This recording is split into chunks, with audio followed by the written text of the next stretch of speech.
So if you see a rainbow, that means you're in for some good luck. But if you see a deep sea fish, this means that something tragic is about to happen.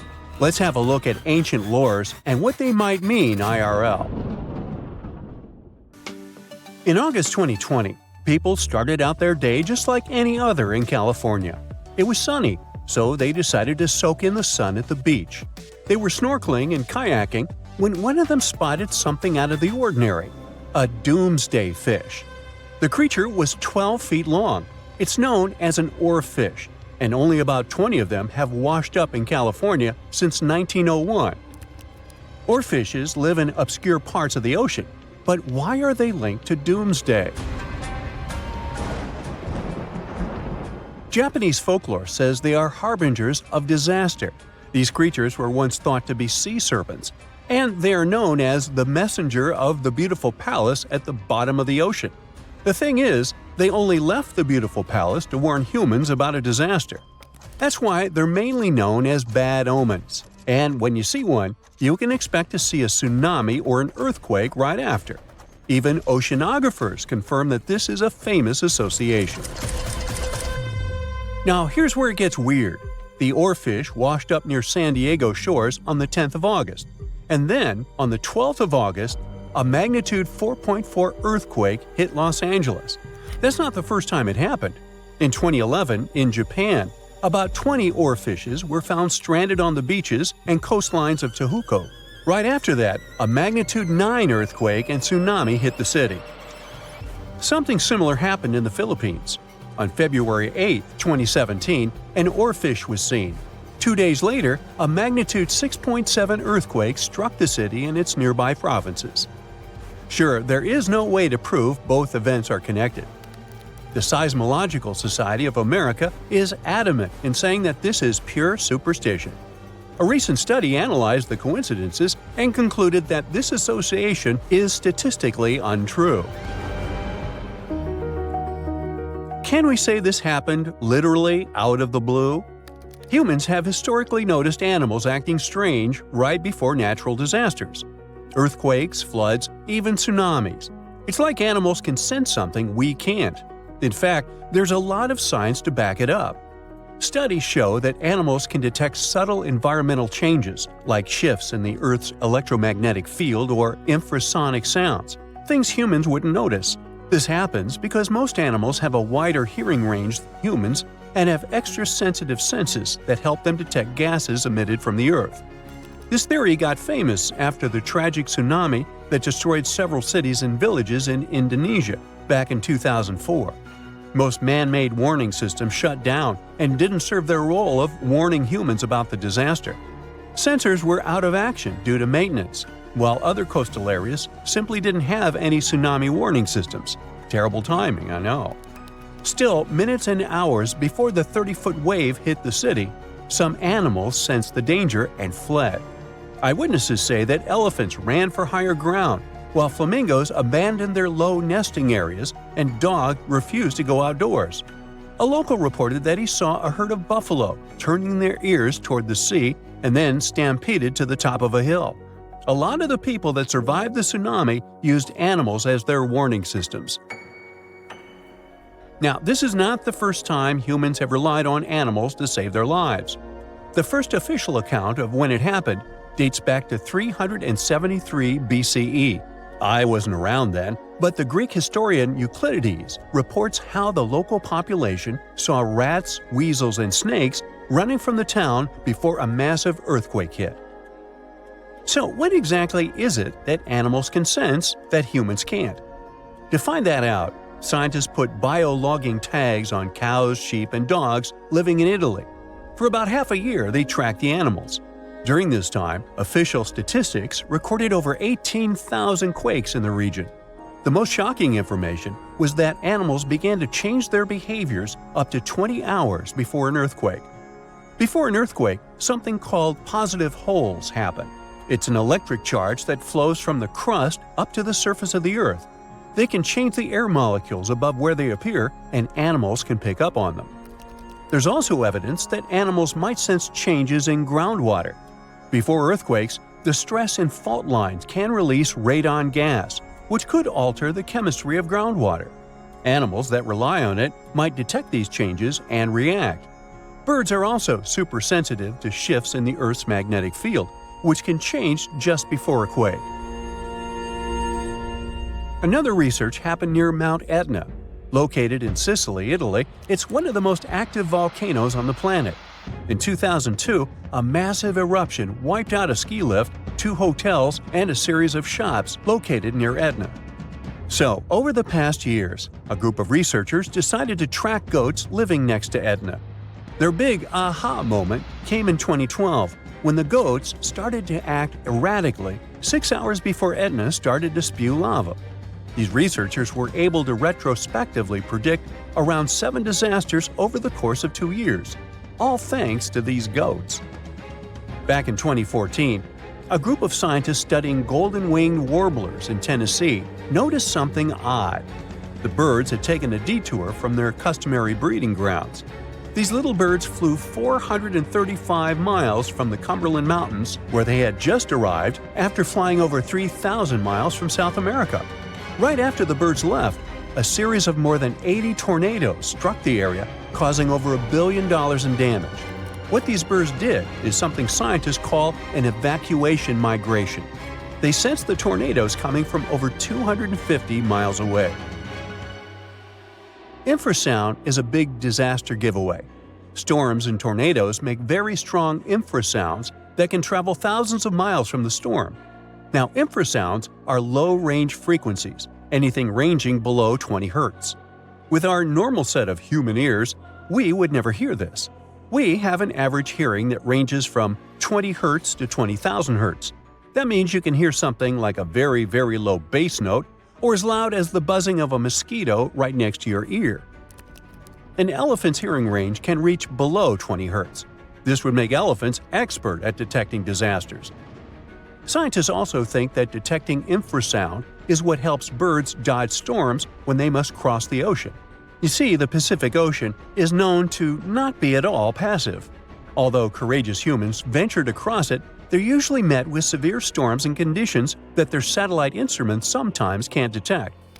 Meanwhile, there's an ongoing project from France's National Museum of Natural History that is tracking more than 100 birds on their annual crossing over the Pacific. With the help of the International Space Station, they're trying to understand how these little creatures respond to natural hazards en route. But not everyone's convinced. Some scientists argue that while animals might be sensitive to environmental shifts, predicting disasters based on their behavior is too risky. The U.S. Geological Survey has pointed out that many reported cases of unusual animal behavior before disasters are anecdotal, meaning stories and reports, and large-scale studies have yet to prove a direct link. Although humans don't have these super capabilities of predicting disasters, we have some things that might help us. Notice this. The next time you're in a place where lightning is going to hit, your hair will give a sign. If it stands on end, this means that lightning is aimed toward your beautiful person and is about to hit you. So run, find shelter, get inside a house. That's the best you can do in a situation like this. Now prepare yourself for some weird stuff. We're going to dive into the fascinating world of sea cucumbers, the squishy detritivores that are nature's very own recyclers. These exotic marine creatures might not be everyone's first choice for a pet. But trust me, they've got some unique talents that are worth talking about. Sea cucumbers are colorful little creatures with a digestive tract that's basically just a hole at either end. Their bodies are fat and squishy, covered in leathery skin. And guess what? They breathe through their butts. These amazing creatures have found a way to make the most out of every part of their body, few as they are. Now, you might be wondering what sea cucumbers do with their unique set of skills. Well, they play a crucial role in cleaning our planet's waters. They munch on all the debris found on the seabed and break it down internally, removing all the bad stuff in the process. It's like having little vacuums cleaning up the ocean floor. Believe it or not, sea cucumbers are in high demand in the kitchen too. They're harvested and traded in many countries. The Asian market, in particular, absolutely loves them. You can find them being sold cooked and dried under all sorts of fancy names. Or, if you prefer a more direct approach, you can just call them sea slugs. Now, here's the fun part. A dried sea cucumber can cost you up to a whopping $1,400 per pound. These squishy delicacies are truly worth their weight. But let's take a step back in time. The tradition of eating sea cucumbers goes way back, more than 1,000 years in Asia to be precise. And as demand for these curious creatures grew, so did the need to find them elsewhere. This led to overexploitation of local fisheries, causing sea cucumber stocks to diminish in many countries. Uh-oh, not good for our little sea cucumber friends. One of the most interesting examples of sea cucumbers is the pink see-through Fantasia. Not only does it look amazing, but it also has this great defense system, where it uses bioluminescence to scare off predators. Thankfully, some brilliant researchers around the world have decided to act. They're on a mission to breed sea cucumbers and replenish the depleted fisheries. They're also exploring how these creatures can be a reasonable food resource and help reduce the damage done by fish farming. In Scotland, for instance, where a team of enthusiastic students started a company for this particular purpose. Their goal? To figure out how sea cucumbers can absorb as much of the bad stuff they can in the water. They might just be the aquatic superheroes we've been waiting for. Meanwhile, in Sweden, marine biologists are working hard to restore the population of red signal sea cucumbers. These poor creatures have been fished out of local waters, but specialists are determined to give them a fighting chance.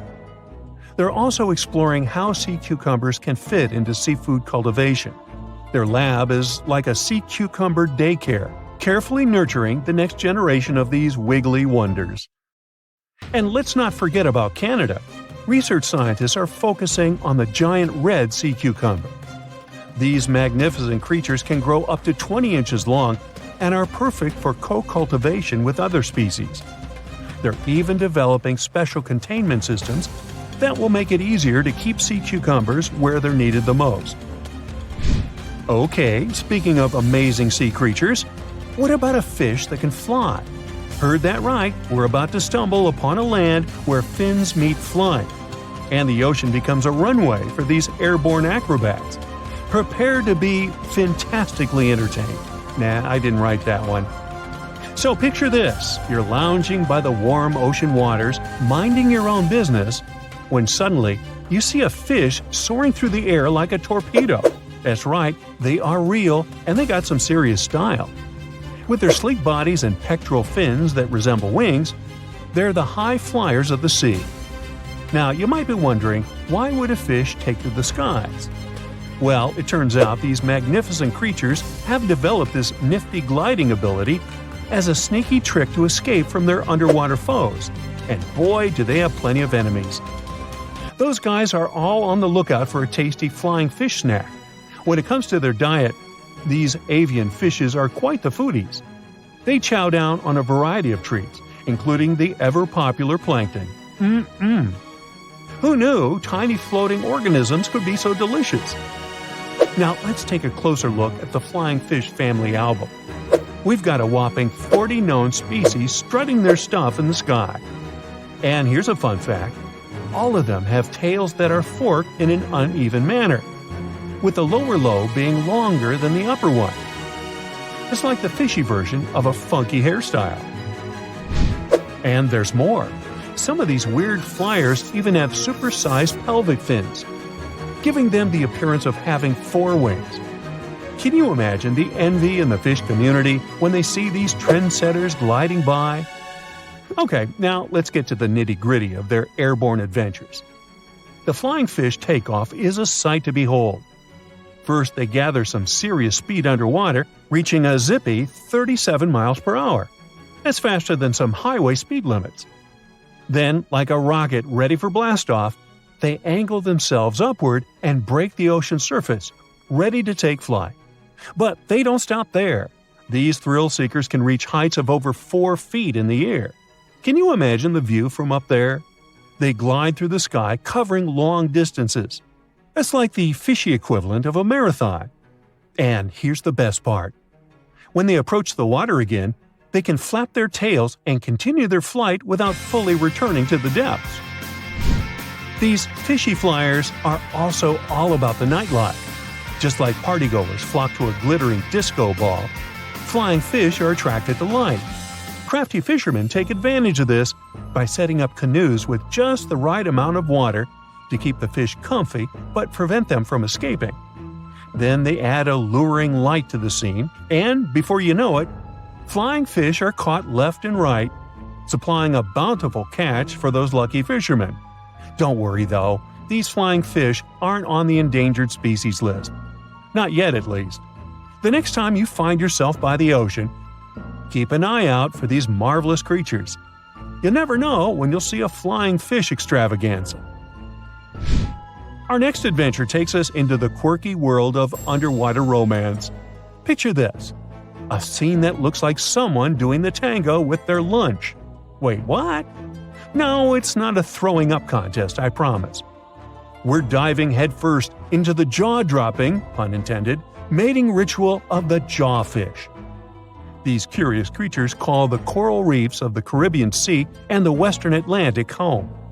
And boy, do they know how to make a spectacle of themselves. Forget about pickup lines or fancy gestures. These jawfish rely on their unique jaw-based moves to pursue their potential partners.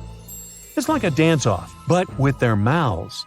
Not only are these fishy fellas skilled in the art of sand scooping, but they also double as diligent parents. Talk about alliteration. Talk about multitasking. The males take their parental duties to the next level by carrying the precious eggs in their giant mouths until they're ready to hatch. It's like they have their own aquatic daycare center going on. When they're not busy nurturing their offspring, these jawfish transform their mouths into fighting tools. That's right, it's time for the Jawfish Fighting Championship. They go head-to-head, or rather mouth-to-mouth, in epic battles of mouth strength and agility. You know the old saying, put your money where your mouth is? Well, these jawfish take it to a whole new level. Whether it's for romance, parroting, or friendly competition, these jawfish show us that sometimes actions do really speak louder than words.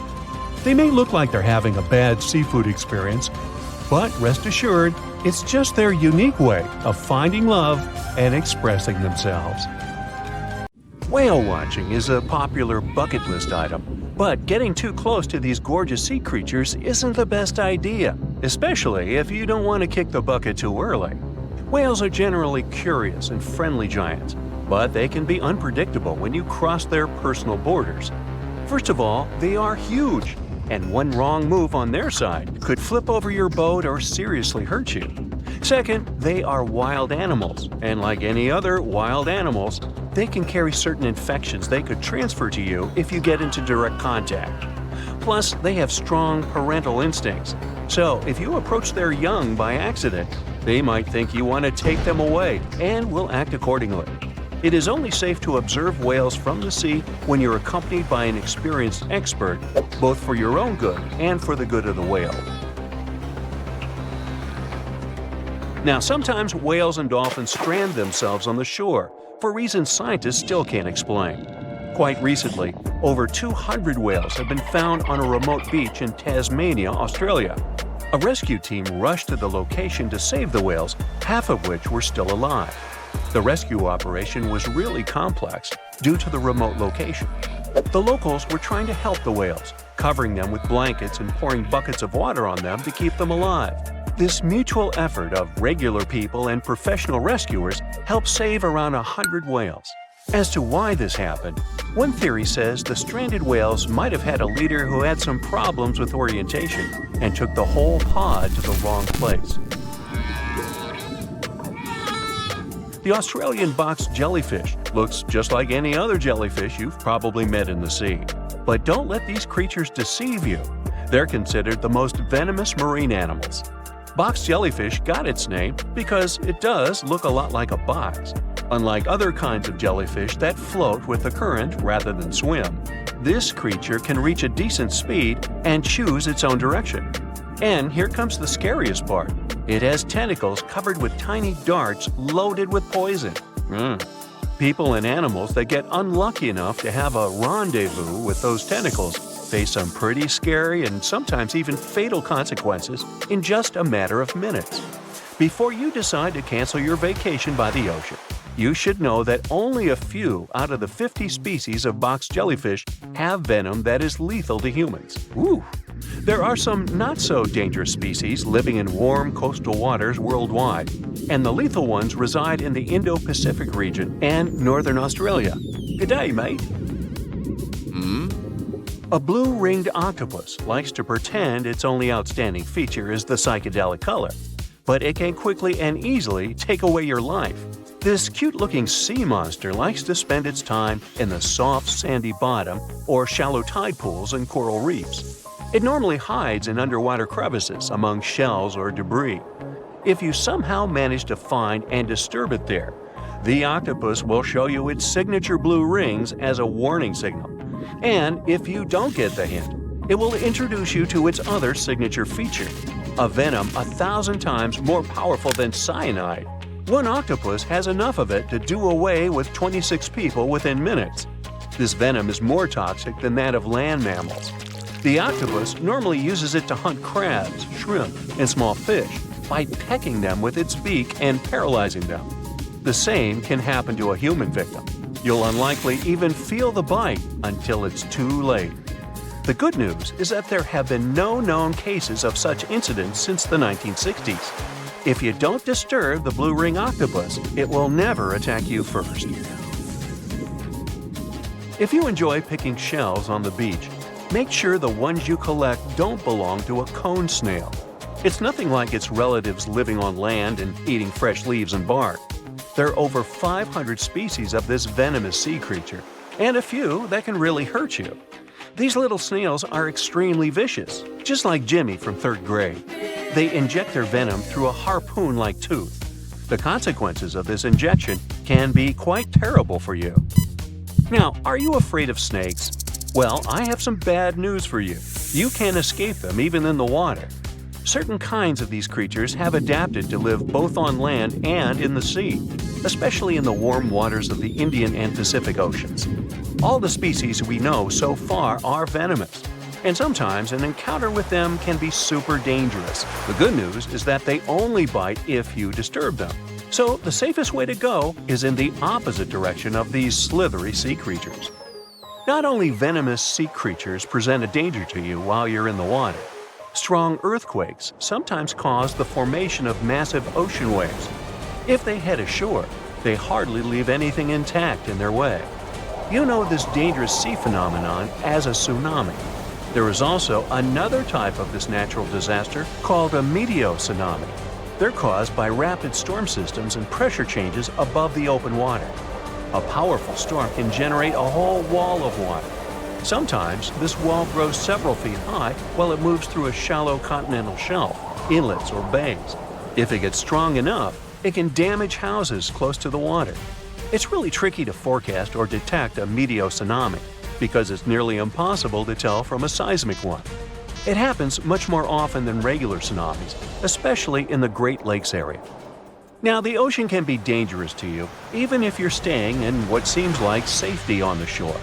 One such unpleasant surprise could be a sneaker wave moving your way.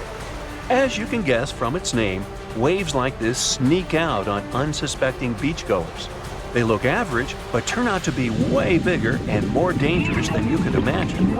Sneaker waves always appear without warning after smaller waves carry huge amounts of water, sand, and gravel.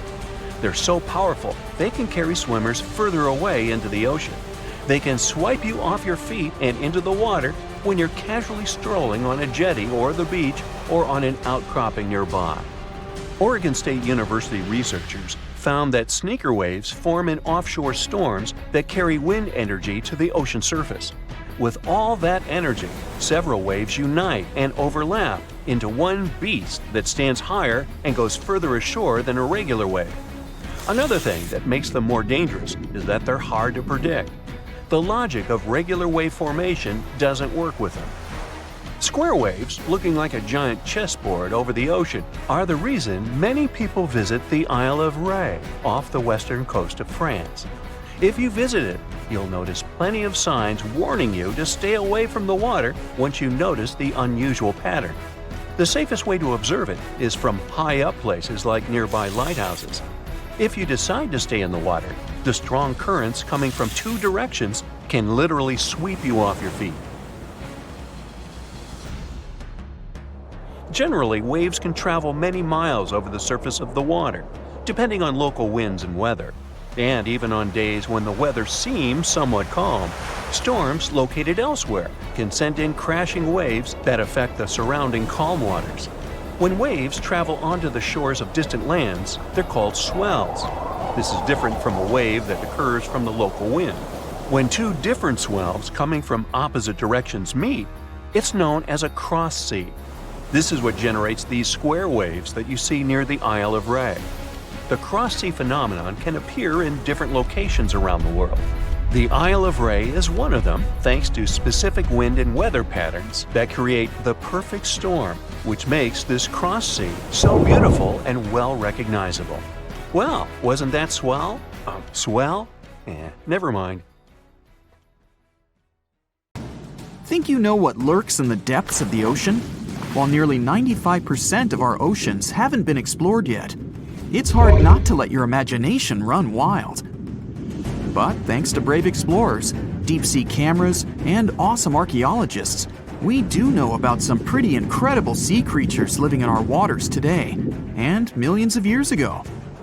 From the 9-foot spider crab to the 60-foot prehistoric megalodon, these sea dwellers come in all shapes and sizes. But let's focus on sea creatures famous for their huge size. Can you guess which living species of whale is the largest? Well, it's not the orca, but that's a good guess. The orca is a toothed whale that can grow to anywhere from 23 feet to 32 feet, which is slightly smaller than a school bus.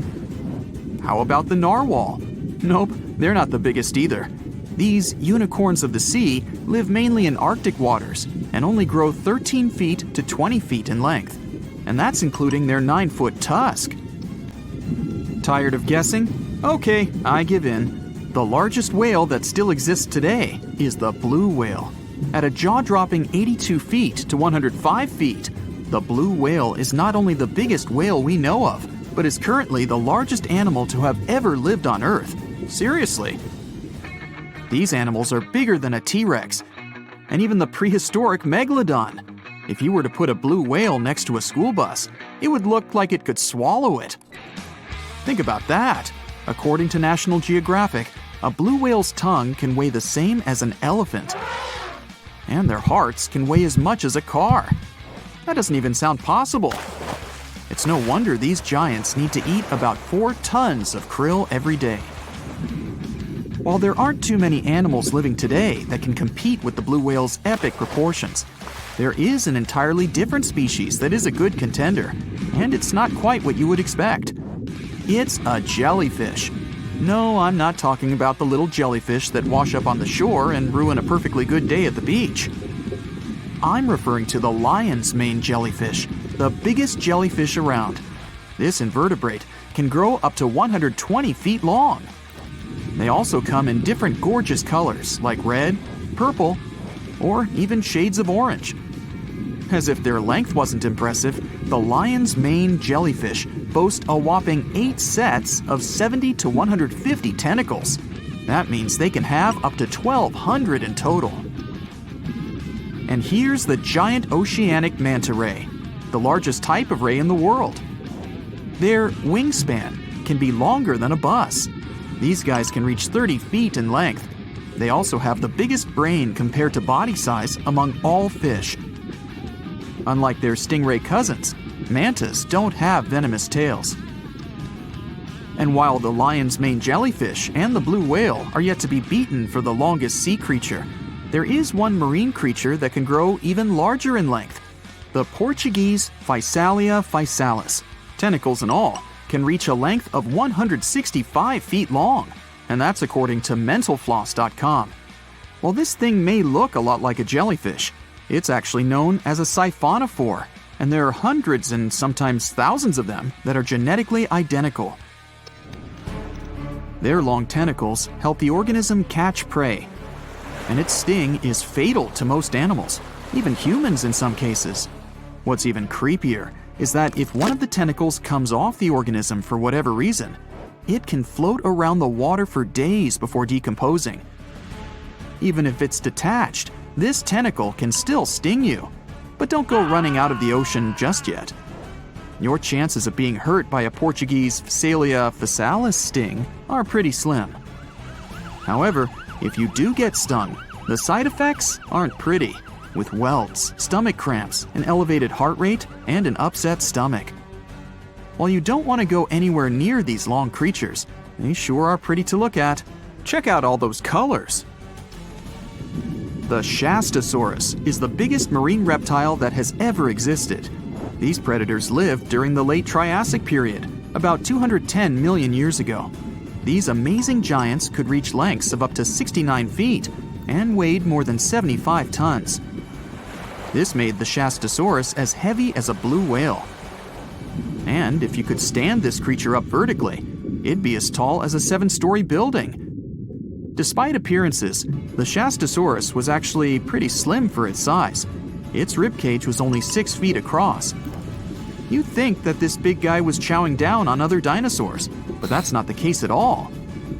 This reptile survived on a diet that consisted of small fish and cephalopods, like octopuses and squids. The Albertonectes is a bright representative of the plesiosaur family, meaning that this marine reptile had a small head on an incredibly long neck and large flipper-like limbs that helped it move through the water. These creatures occupied the seas around North America 76 to 70 million years ago. The length of this sea monster could reach 38 feet, with its neck taking up 23 feet of that length. Its neck was a true record breaker. It had a whopping 76 bones in it. No other animal known to humankind has had so many vertebrae in its neck. Scientists aren't sure why they needed such a lengthy neck. They might have used it to collect shellfish off the seabed, or perhaps it helped them capture their main prey, fish and squids. This aquatic reptile also had gastroliths in its stomachs. Some of them were as big as 5.5 inches in diameter. The Tylosaurus belonged to the Mosasaur family. It dominated the shallow seas of North America about 85 to 80 million years ago. This was an enormous predator, with the biggest representatives reaching 45 feet in length. It had a narrow hydrodynamic body with a blunt, powerful head that the animal used to ram and stun its prey. Its body was equipped with agile flippers and a long tail decorated with a maneuverable fin.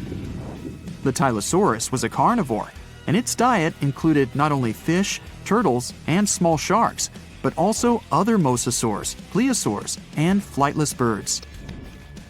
Meet Ophthalmosaurus. This prehistoric reptile thrived during the late Jurassic period and lived in oceans all over the world.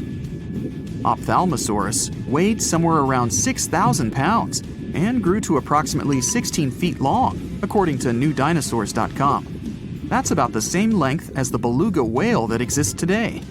It's too bad these guys went extinct before we had a chance to see them ourselves, as their cartoonish wide eyes and dolphin-like features are pretty darn cute.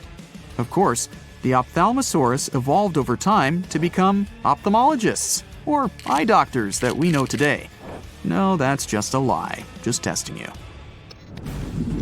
The Mosasaurus is a truly gigantic predator that dominated the seas all over the world about 66 million years ago. According to fossil evidence, some specimens could be more than 50 feet in length. This fact makes the Mosasaurus the biggest marine carnivore of its time. One of the most terrifying things about this creature was its crocodile-like head, decorated with literally hundreds of razor-sharp teeth, neatly organized in 2 rows on both jaws. The thing is that it was pretty challenging for the Mosasaurus to grab its prey in the water. That's why it had all these teeth, plus something special: pterygoid teeth anchored to the bones on the roof of its mouth. This made hunting and holding onto its prey much easier.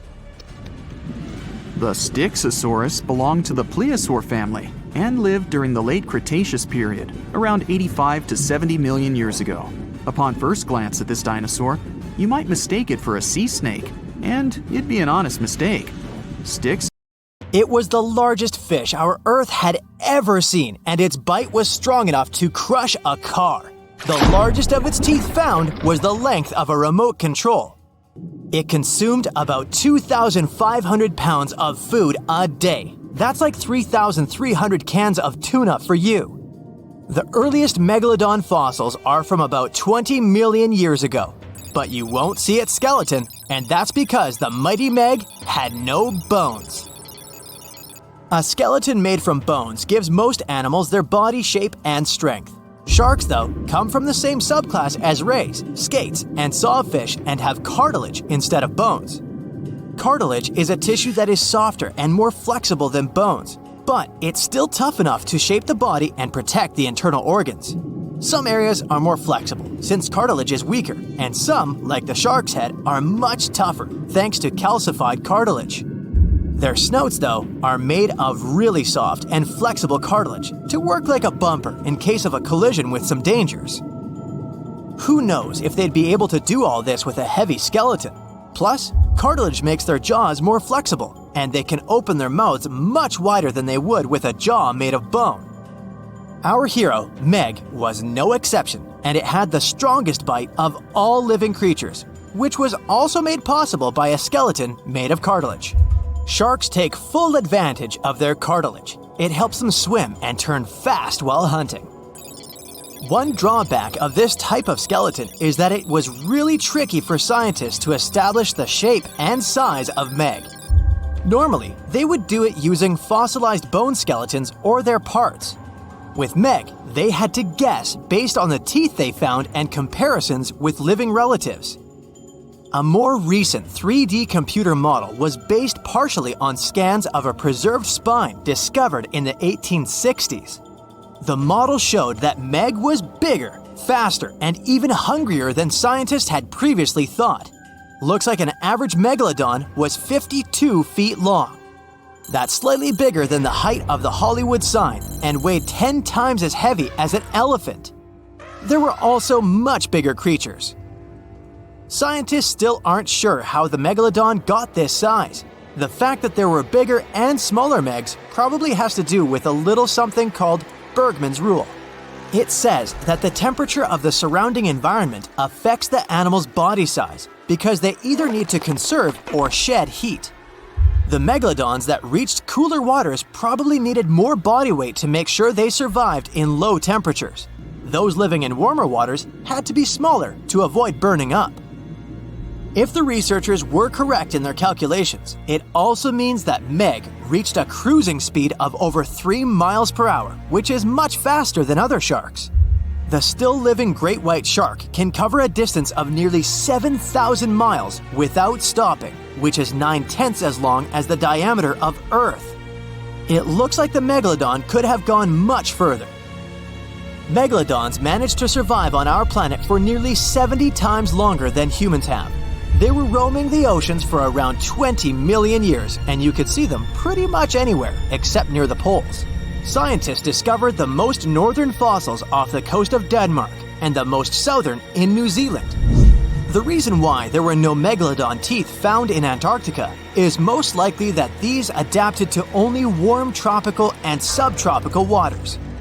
The younger ones like to keep to the shores, while full-grown adults preferred coastal areas, but they could easily move into the open ocean as well. When our planet went through a period of global cooling and drying, and the seas began to freeze around 3.6 million years ago, there was less and less room for Meg to thrive. Much of their prey, like smaller whales, seals, and sea turtles, disappeared or relocated to waters that were too cold for our hero. And at the same time, the number of its natural competitors, like smaller predatory sharks, like the great white shark, and whales increased. This shifting food chain dynamics could have been even more dangerous for the Meg than the cold ocean water. You're used to seeing them on the big screen as heartless monsters, but these huge sharks were actually loving and caring family guys. Scientists discovered several megalodon nursery areas in Florida, Maryland, Panama, and off the coast of Spain. It looks like they gave birth to their young in shallow water environments. Then, little megs would stay there with adults protecting and raising them until they were ready to fight off predators. The mighty meg had 276 teeth in 5 rows in its mouth. Similar to other sharks, it was fast in replacing its worn-out or lost teeth. With 4 or 5 rows of teeth in its mouth, it basically acted like a conveyor belt, able to grow back damaged or missing teeth. This means that an adult megalodon probably would have grown several thousand teeth throughout its lifetime. Although the great white shark is often mentioned as Meg's closest relative, they'd hardly be distant cousins. The ancestors of today's great white existed at the same time as the Meg, but they weren't best friends and even rivaled each other. The great white shark wouldn't win in a head-to-head fight with a Meg, but it was a better hunter using its smaller size and agility to snap up the giant's prey quickly. This only left the bigger fish and whales for the Meg, but its food supplies began to run out as the whales swam to the cooler new seas. Rather than a great white, the megalodon is more like a modern bull shark. It had a short snout, a flat lower jaw, and huge pectoral fins to support its massive weight and size. We also speak of Meg as an extinct giant, but can we be 100% sure it isn't hiding somewhere as we speak? After all, we've only explored 5% of our oceans altogether. The Mariana Trench is the deepest oceanic trench on Earth, and you could dip the whole of Mount Everest in its deepest part, and over a mile of it would still be above the surface. If a megalodon or two needed a place to hide, that would be the perfect spot. It wouldn't be the coziest place to live, though, with its cold water and total darkness. Plus, the pressure there is 1,000 times stronger than at sea level. So, if a Meg really were hiding down there, it would have serious issues with its teeth, because calcium would dissolve under that pressure. To survive here, it would also need to learn to navigate in complete darkness. That means it would have either become bioluminescent or evolve to grow massive eyes like the giant squid. If the Meg were still around and true to its dietary choices, it would have to eat smaller fish, and that would be a problem for us humans. Especially those of us who love fish, that is. And the ocean isn't cooling down these days. The megalodon would love its temperature and would thrive and reproduce faster than ever. Those giants would create some massive problems for cargo ships and cruising vessels. In case you're now scared at the thought of meeting a megalodon, relax. Most scientists don't think it's possible because of our hero's size. Most foods that megalodons like to eat live in shallow ocean areas and not in the deep, deep sea. Meg would need to come up for dinner every now and then, and it's kinda hard to miss a creature this big. They're both giant prehistoric creatures to us, but the megalodons and the dinosaurs never actually coexisted. The dinosaurs probably died out about 66 million years ago. Megalodons seem to have appeared a bit later. The stonefish. Stonefish aren't going to win any beauty contests, unless the pageant is for best rock look-alike. Their tiny unreflective eyes and rough skin blend in perfectly with their environment. A large head, an even bigger mouth, and a home full of, it's rocks.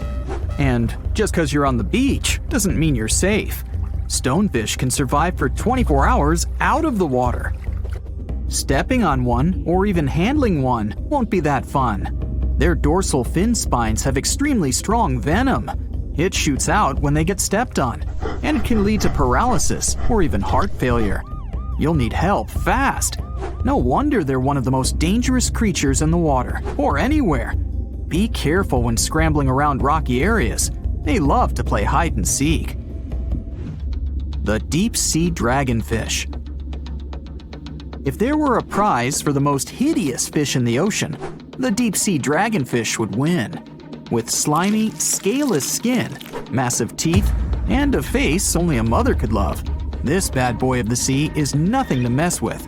It likes to swim between 700 feet and 6,000 feet below the surface of the ocean, where the waters are the darkest and coldest. Along with some other creatures on this list, the deep-sea dragonfish relies on its bioluminescent body parts to catch prey. It also uses its hanging appendage, which boasts a little red light on the end, coming out from its lower jaw. Many fish mistake this little light for prey, luring them right into the jaws of the deep-sea dragonfish. Very clever dragonfish. Very clever indeed. The fangtooth. The Mariana Trench is an underwater trench with a depth of 35,000 feet, nearly 7 miles below the ocean surface. Let that sink in. While scientists know the Mariana Trench exists, it's one of the least explored places on Earth. It's also the deepest area of Earth's oceans. And although many creatures down there probably haven't even been seen by humans yet, scientists have had the creepy pleasure of getting to know the fangtooth. The fangtooth fish shamelessly lives up to its name. Just look at that thing. The fangtooth is carnivorous and feeds on just about anything it can find that gets caught in its sharp-toothed mouth. These fish rely on their contact chemoreception to find prey. In other words, they can sense chemical residue that comes off of other living organisms in the deep sea. This is because they don't have any light-producing cells on their bodies, unlike many other deep-sea fish. On top of all that, it's pretty dark down there, so whatever crosses their path, they chomp on. While these guys look pretty scary, they're not a threat to humans. They only grow about 7 inches long. Even so, I wouldn't want to run into one of these things during a relaxing swim in the ocean. The Dunkleosteus. Strangely enough, this prehistoric fish, known as the T-Rex of the seas, had no teeth.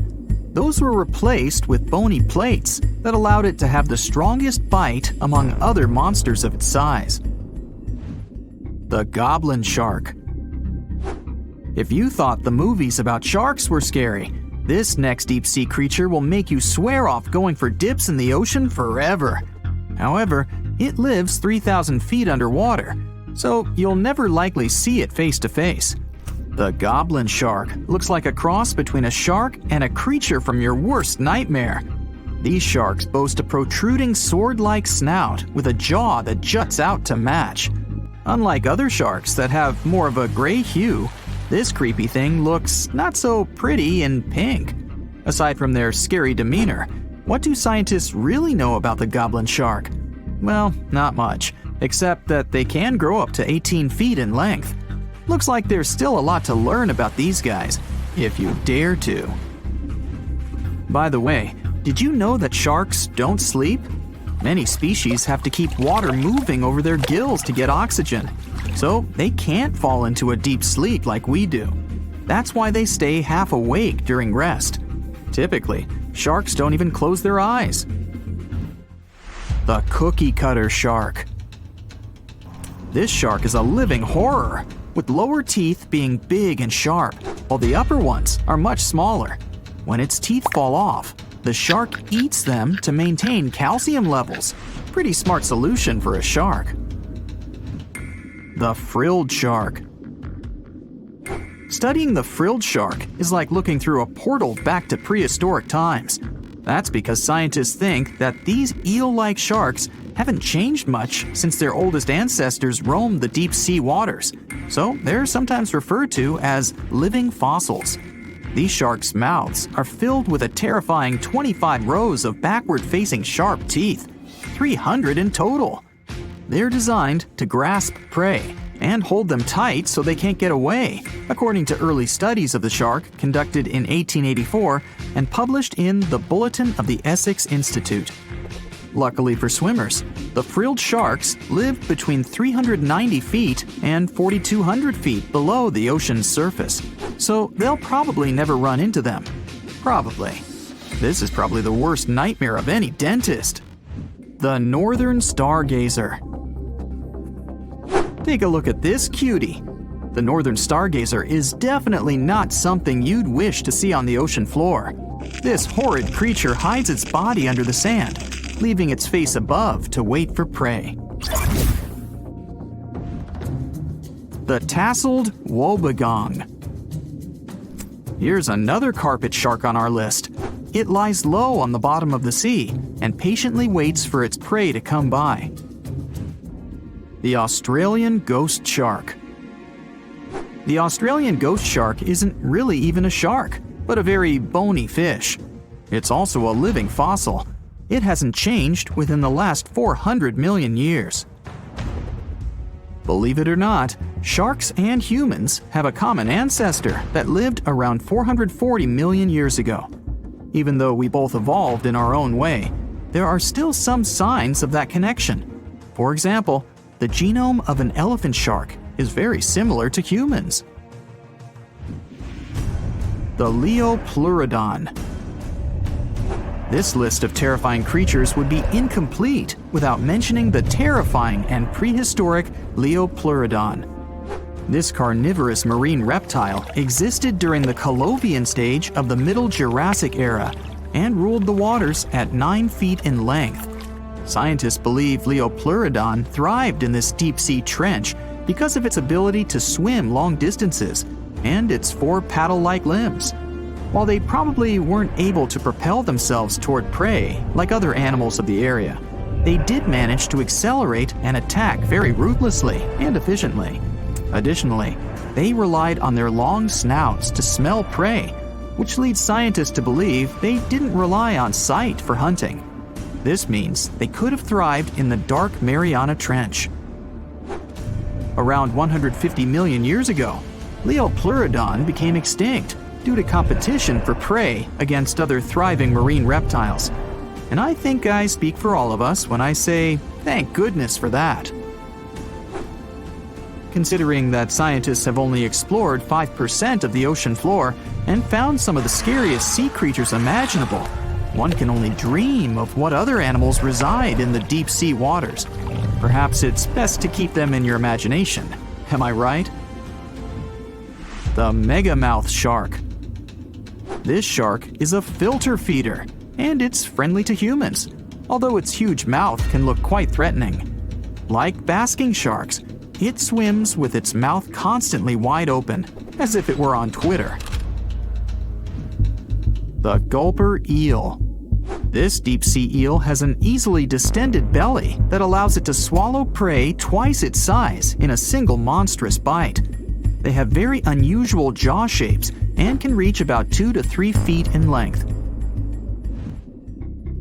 Do you see that large log near the ocean floor? Maybe it's part of an old ship. Treasure, gold, diamonds, I'm rich! Well, as you get closer, you notice something. It's swimming! It's not a shark or a dolphin, it's a saltwater crocodile! Now don't panic. If you bump into one of these reptiles in the sea, it's unlikely it'll think of you as food. Crocodiles have a special valve in their throat that stops them from drowning underwater, but that doesn't mean they can't bite. Usually, they're heading to a nearby island, and the quickest way there is to body surf. They can't really take the ferry, you know. Watching one from a distance should be okay. Just don't swim to shore right away. They love to ambush their lunch in shallow water. If there's one time I'd want to see a great white shark, it's when I'm diving with crocodiles. They'll gladly take a crocodile-sized nibble, given the right motivation. Hold on to your hat, my friend. These internet users came across some hauntingly spooky stuff IRL, but I'm guessing you'll want to stay away even from these pics. Picture this. You're boarded and ready for takeoff in a huge Boeing jet. It's your first time on an airplane. You were scared, but people kept telling you it was safe. You've convinced yourself it would be all right when the pilot comes on the speaker with some disturbing news. Good morning, folks. Our flight has been canceled for safety reasons. It appears that a cloud of bees is hovering close to one of our wings, and we'll have to remove them before takeoff. I have to say, this is a first. I have to say, I'd like to get off, please. Now let's say you always take the long way to work. It's one of your favorite bits of the day because you can enjoy a peaceful walk surrounded by beautiful scenery. You're passing across a muddy pond area, like you normally do, when something strange catches your attention. What on earth could that be, you ask yourself? Apparently, it's a colony of reddish worms, just casually existing. I think my stomach just turned a little. Have you ever backpacked anywhere around the world? If you have, then you were probably worried about one thing and one thing only – bed bugs. Getting into a new hostel, the typical routine is to check your mattresses. The worst thing is to sleep in a bed filled with these little creatures and then have to wash all your clothing the next morning just so you won't pass this around to other establishments. If you ask me, this appears like a bed bug and sci-fi beetle had a fight in this person's bed and this is what was left. Well, jokes aside, it reminds me of the remains of some bug. Which bug? I have no idea. I'd tell this woman and all hostel owners to use some kind of mattress protector, just so that backpackers all over the world can stop sweating so much over these tiny creatures. Now, you've just won an all-inclusive trip to Hawaii. Ah, the white sandy beaches and the amazing sunsets. You're happy to leave your fancy hotel and take long walks on the beach. But wait, what's that? It appears like a lobster shed its tail and the remains came floating all the way to the sand. But according to experts, that's not a lobster. They wouldn't shed just their tail. That appears to be some kind of isopod. Isopods are crustaceans that look somewhere between shrimps and lobsters. That's why you thought it was a lobster, huh? They also look like giant roly-polies. Do you know what these are? Someone had a roly-poly infestation in their house, and it does not look like something you want to have to deal with. Imagine spending your days hunting these tiny creatures all over your furniture. No thanks. Now, when I was a kid, I loved playing pranks on people. But I would be the first one to be completely spooked when someone played a prank on me. I'm guessing the person who ran into this thing on their office wall wasn't too pleasant. But hey, maybe it's karma, right? What goes around comes straight back around. Imagine it's a sunny Sunday morning and you went on a hike with your best friends. You hiked up a pretty steep mountain covered in knee-high vegetation. You know what that means, right? Bugs. The great thing about bugs is that they never cease to amaze you. There are endless varieties of extremely rare and never-before-seen bizarre bugs. The first one you met was this thing right here. It fell off your dog's back. It resembles a jackfruit seed mated with a spider, and this is what came out of that union. Hopefully, it's just a bizarre insect and not threatening in any way. Your sock also picked up a few buddies along the way. Look at the number of ticks your sock protected you from. The next time you go on a hike like this one, you should take some kind of bug repellent with you, but a strong and effective one. You know, like an ultrasonic repellent that disorients ticks, so they'll never find the way to your juicy socks. And speaking of bugs, quick test here to find out if you're the type of person that loves or loathes the great outdoors. Imagine it's early in the morning and you just woke up in a remote house found deep inside a forest. You step outside, and the first thing you see on the porch is a snake casually passing by. Would you take a selfie with it, or close the doors and hide back in your covers as fast as humanly possible? Or maybe you just woke up, opened the door to the outside world, and got to be the sole witness of a bug molting. Would you shed a happy tear or be disgusted by it? I mean, look at it. It seems like a baby Pokemon. So cute. Ah, it's summertime. My favorite time of the year. You can enjoy the pool until late in the evening and meet your friends and family for a Sunday outdoor picnic. But there's one thing that really annoys me: bees. Eating outdoors usually means having to share some of your juice or yummy food with a bunch of bees. If only some genius person invented something that kept bees away from our food, like some ultrasonic frequency we could blast on our speakers, or some kind of decoy nest that was more interesting to the bees than my picnic food. Oh, or maybe this. I guess this will do. Simple but effective. I'll try it out and tell you if it worked out for me. The best thing after a hard day's work is coming home. Except when you're welcomed by this thing. I mean, how did this spider even get here if you live in a city apartment miles away from any real greenery? That's a mystery I'll never solve. You take your 5-year-old to play in the local park. She's in a digging phase, so as soon as she gets there, she starts digging up the whole place like a Jack Russell Terrier. You watch her have buckets of fun when suddenly, you spot a shiny blue thing crawling out of the hole. What on earth? You think to yourself. You grab it with a stick and it reveals itself. A centipede. You know, the things that burn you with their venomous legs. Best to put it back in the hole and move to another park. If you could choose any movie or TV series to live inside of, which one would you choose? Most likely some cozy rom-com, right? I'm guessing no one, or almost no one here, would choose to live life as a Last of Us character, right? But it seems to me like this person had a Joel moment, if you ask me. This thing crawling out of the forest floor is a fungus that imitates a human hand. I mean, does life imitate art, or is it really just one giant messy blob? Remember when we talked about backpackers? Well, this person had a similar problem as they do. Apparently, they took a bunch of clothes to wash and dry, and this is what the dryer filter looked like afterward. There are maybe 100 little buddies in there. Ooh. Out of curiosity, do you know why they're called bed bugs if they hide on the floor and not in your bed? They crawl up to someone's bed at nighttime because they can sense carbon dioxide emissions, also known as they can sense your breath. If this isn't a horror movie plot, I'm not sure what is. Where do I even start with this one?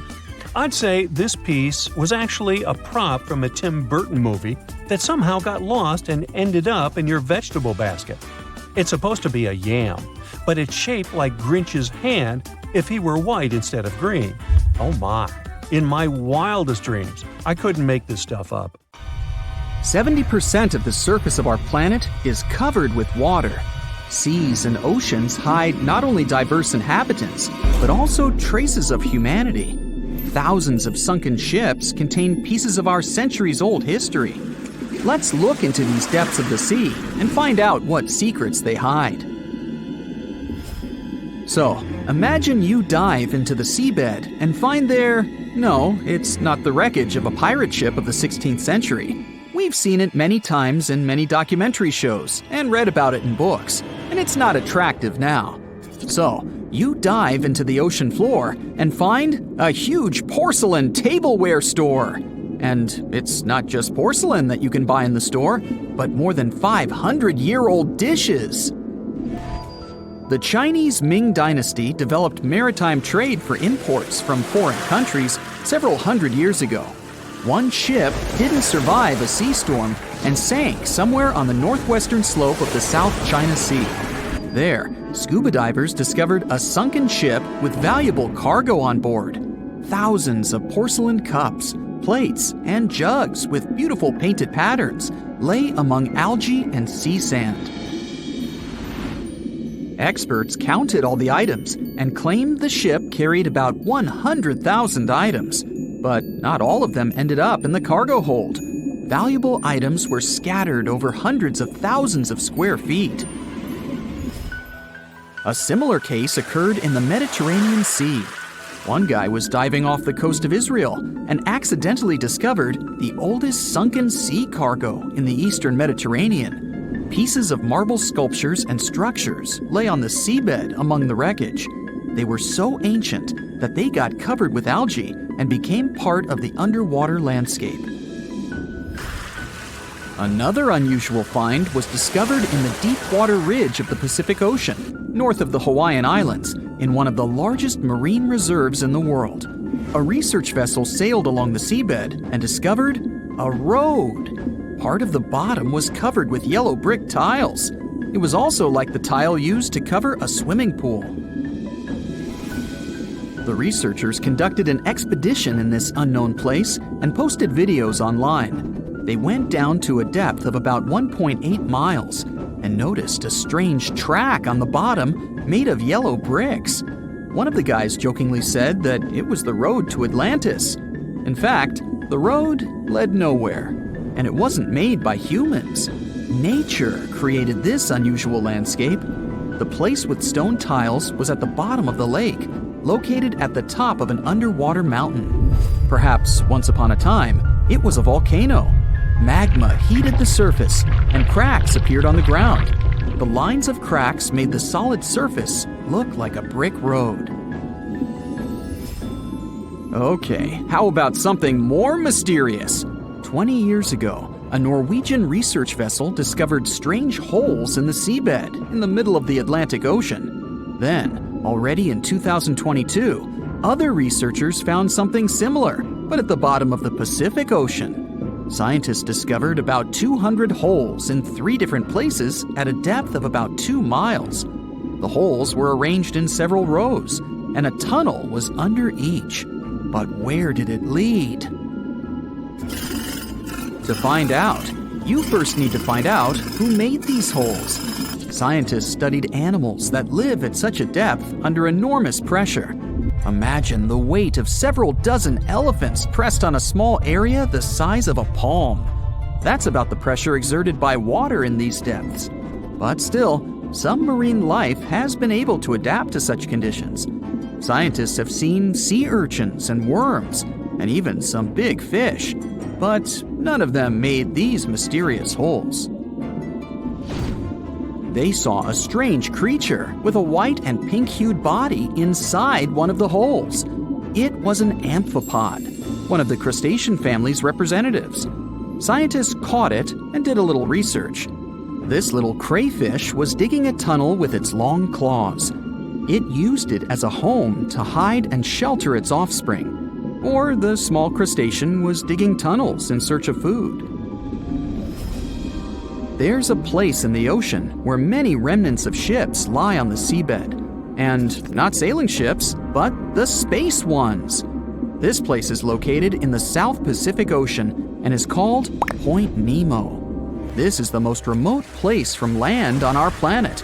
The nearest island is over 1,000 miles away from here. There's only a boundless ocean and complete loneliness. You won't even meet fish and other marine life here. The place receives little nutrients from the world's oceans because undercurrent and wind almost don't reach this area. There are different microorganisms in Point Nemo, but it's not why we're here. The reason is fireballs that fall from the sky into the water sometimes. And they're not meteorites, but some pieces of space rockets, ships, or satellites that failed. Point Nemo is an ocean desert, so space debris can't harm anyone here. Even if some heavy object provokes a giant wave, it won't reach the nearest land as it will lose all power in the water. Some archaeologists believe the oldest city in the world is about 9,500 years old. But you won't find it on land because it lies on the seabed in the Gulf of Cambay off the coast of India. Scientists have found many ancient artifacts, such as sculptures, furniture, and other interior items. They analyzed a piece of wood found there and determined it was over 9,000 years old. Scientists are still trying to determine what kind of city it was and when it existed. Tutankhamun's tomb is a well-known archaeological find. But what do we know about the burial place of the most recent pharaoh of Egypt? Cleopatra's tomb may lie somewhere in the ancient city of Alexandria. But the problem is that this beautiful city is underwater. After about 1,600 years, it sank to the seabed because of floods and earthquakes, and its ruins were discovered in 1998. Scientists and builders plan to create underwater tunnels on its territory to turn the city into an underwater museum. You can meet an unusual natural phenomenon, brinicles, in the depths of the Arctic and the southern ocean of Antarctica. It looks like an icicle frozen in water, which attracts marine organisms to itself and freezes them. When salt flows out of cracks on the ocean floor, it freezes since its density is greater than the density of the surrounding water. Upon contact with fresh water, it turns into liquid ice and freezes. Starfish, hedgehogs, and crustaceans were stuck there as this salt froze them. Famous Stonehenge has a double underwater. At the bottom of Lake Michigan, at a depth of about 40 feet, scientists found several rectangular stones arranged in a circle, just like the famous ancient monument of England. On one of the stones, scientists noticed something similar to the image of a mastodon, an elephant-like animal that became extinct more than 10,000 years ago. Despite the apparent similarities with Stonehenge, some scientists believe that nature could make this monument. In 2012, scientists found a strange object similar to an extraterrestrial spacecraft on the Baltic Lake floor. This stone object had tunnels and staircases around it. When the photo of the find hit the internet, many newspapers began to write that it was something from another planet. But scientists analyzed the artifact and said there was nothing extraterrestrial in it.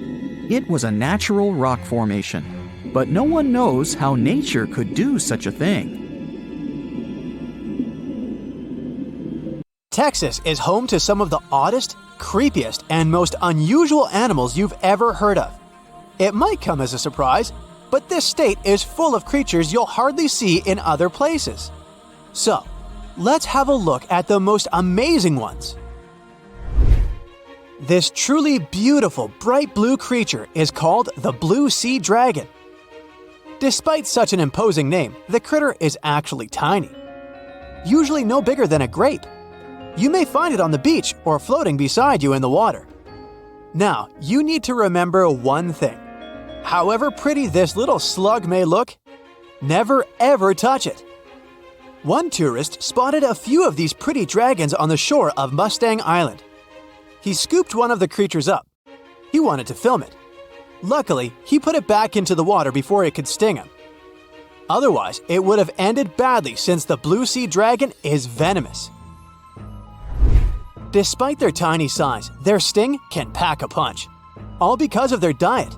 Their favorite dish is the Portuguese man-o-war, a jellyfish that has enough venom to paralyze small fish and crustaceans. The blue dragons first use mucus to neutralize the jellyfish's infamous stinging cells. And then they steal these cells from the man-o-war's tentacles and store and concentrate them within their own tissues. Then they release these stinging cells on contact, which makes their own sting more powerful, even worse than that of the man-o-war itself. These awesome creatures are also extremely sneaky. Even though their appearance is bright, to say the least, they're well-known masters of disguise. You see that vibrant blue coloring is actually on their bellies, and when they float on their backs, they simply blend with the water. As for their backs, they're gray to camouflage these animals on the seafloor. Now, how about a funny fact?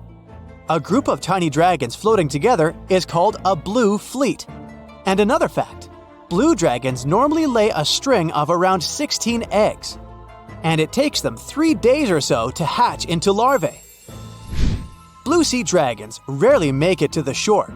They're soft-bodied, so when the animals finally get through the surf zone and are deposited on the shore, they're already broken apart. And still, watch out! Even in this case, the venom in their bodies doesn't dissipate. But of course, blue sea dragons aren't the only unusual animals inhabiting Texas.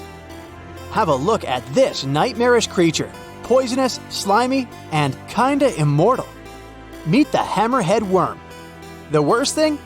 It might be lurking in your garden while you're watching this video. You can easily recognize this worm by its creepy spade-shaped head. It doesn't look like any other invertebrate you've ever seen, or any other creature, that is. At first, it was only found in East Texas, but later, researchers spotted these spine-chilling creatures in North, Central, and South Texas. Basically everywhere but the arid areas of West Texas. One of the most terrifying things about this worm might be its length. This creature can grow as long as 1 foot. Luckily, such giants aren't very common. Most hammerhead worms only reach 6 inches in length. You can come across 2 species of these worms in Texas, and both of them will have a dark stripe down the middle. The larger of these 2 species munches on earthworms, which is actually a big problem. You might know that earthworms play an important role in keeping the soil rich in minerals and overall healthy.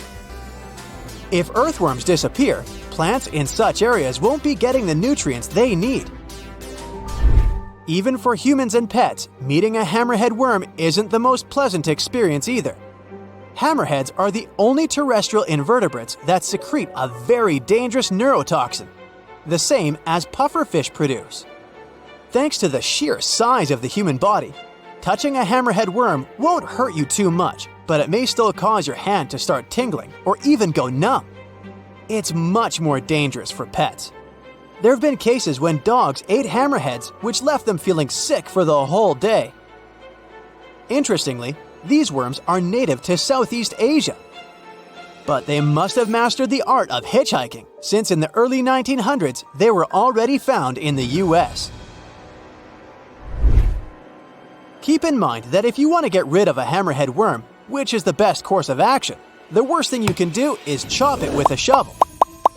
The thing is, flatworms reproduce by ripping themselves in half, so by cutting it, you actually help the populations of the worms, turning one into two.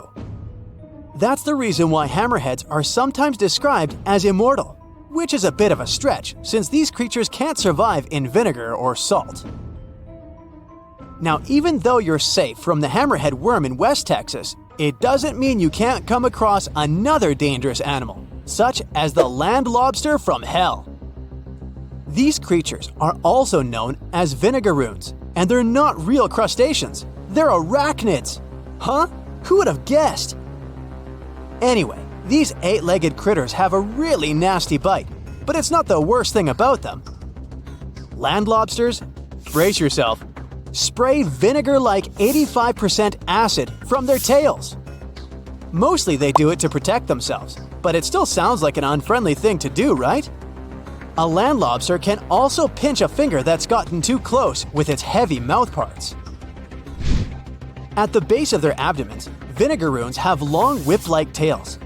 That's why these arachnids are often called whip scorpions, even though they're neither related to scorpions nor have stingers. Summer rains lure these arachnids out of their burrows in search of food and love. Luckily, experts claim that land lobsters aren't poisonous to humans, but they're very likely to leave a mark with their large pinchers, which they use to capture insects. Vinegaroons can be considered useful since they eat millipedes, crickets, scorpions, and cockroaches. They hunt by sensing the vibrations of their prey with those long front legs of theirs. Since land lobsters prefer to come out after dark, you aren't likely to see one in the daylight. But if you stumble upon one, check it out. If it's a female, it may be carrying her hatchlings on her back. Now, imagine it's the middle of spring and you're walking among blooming flowers and greenery. Suddenly, you spot something extremely bizarre on the ground. The animal looks cute, fluffy, and soft-looking. The desire to touch it is irresistible. Watch out! The sting of the hairy caterpillar can pack a serious punch. This one is called the puss moth caterpillar, or asp. There are several stinging caterpillar species in Texas: the buck moth caterpillar, spiny oak slug caterpillar, saddleback caterpillar, and eo moth caterpillar. And touching any of them can lead to unpleasant consequences. If you had touched that pretty hairy thing in the park, you'd most likely start feeling a burning sensation and develop an itchy rash. In the worst case scenario, you'd even have to go to the emergency room. The main problem is that people react very differently to caterpillar toxins.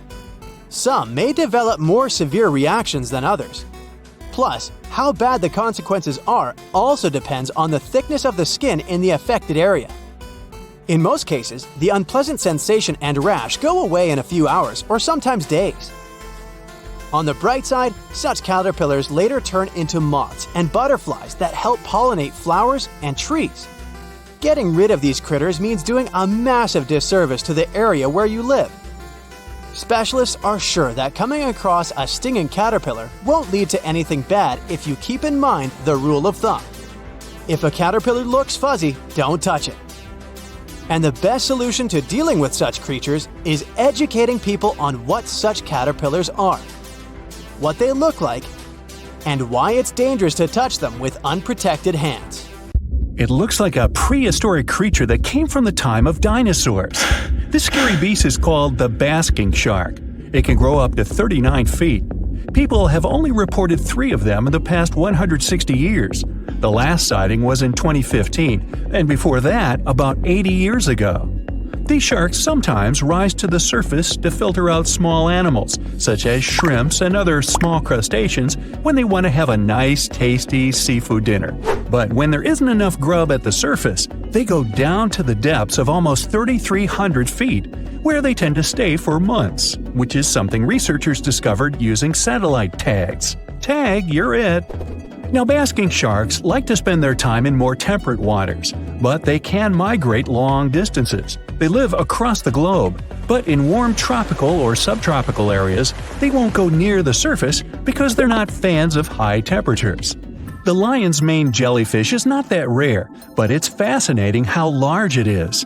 It's the biggest among jellyfish species and the longest animal. Its total length can reach 120 feet.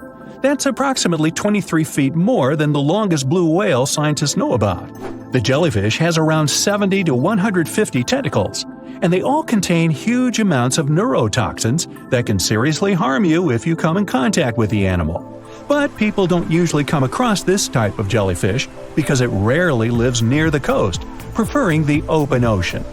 Generally, you can find the lion's mane jellyfish no deeper than 65 feet below the surface, where it dines on small fishes, zooplankton, and some other types of jellyfish.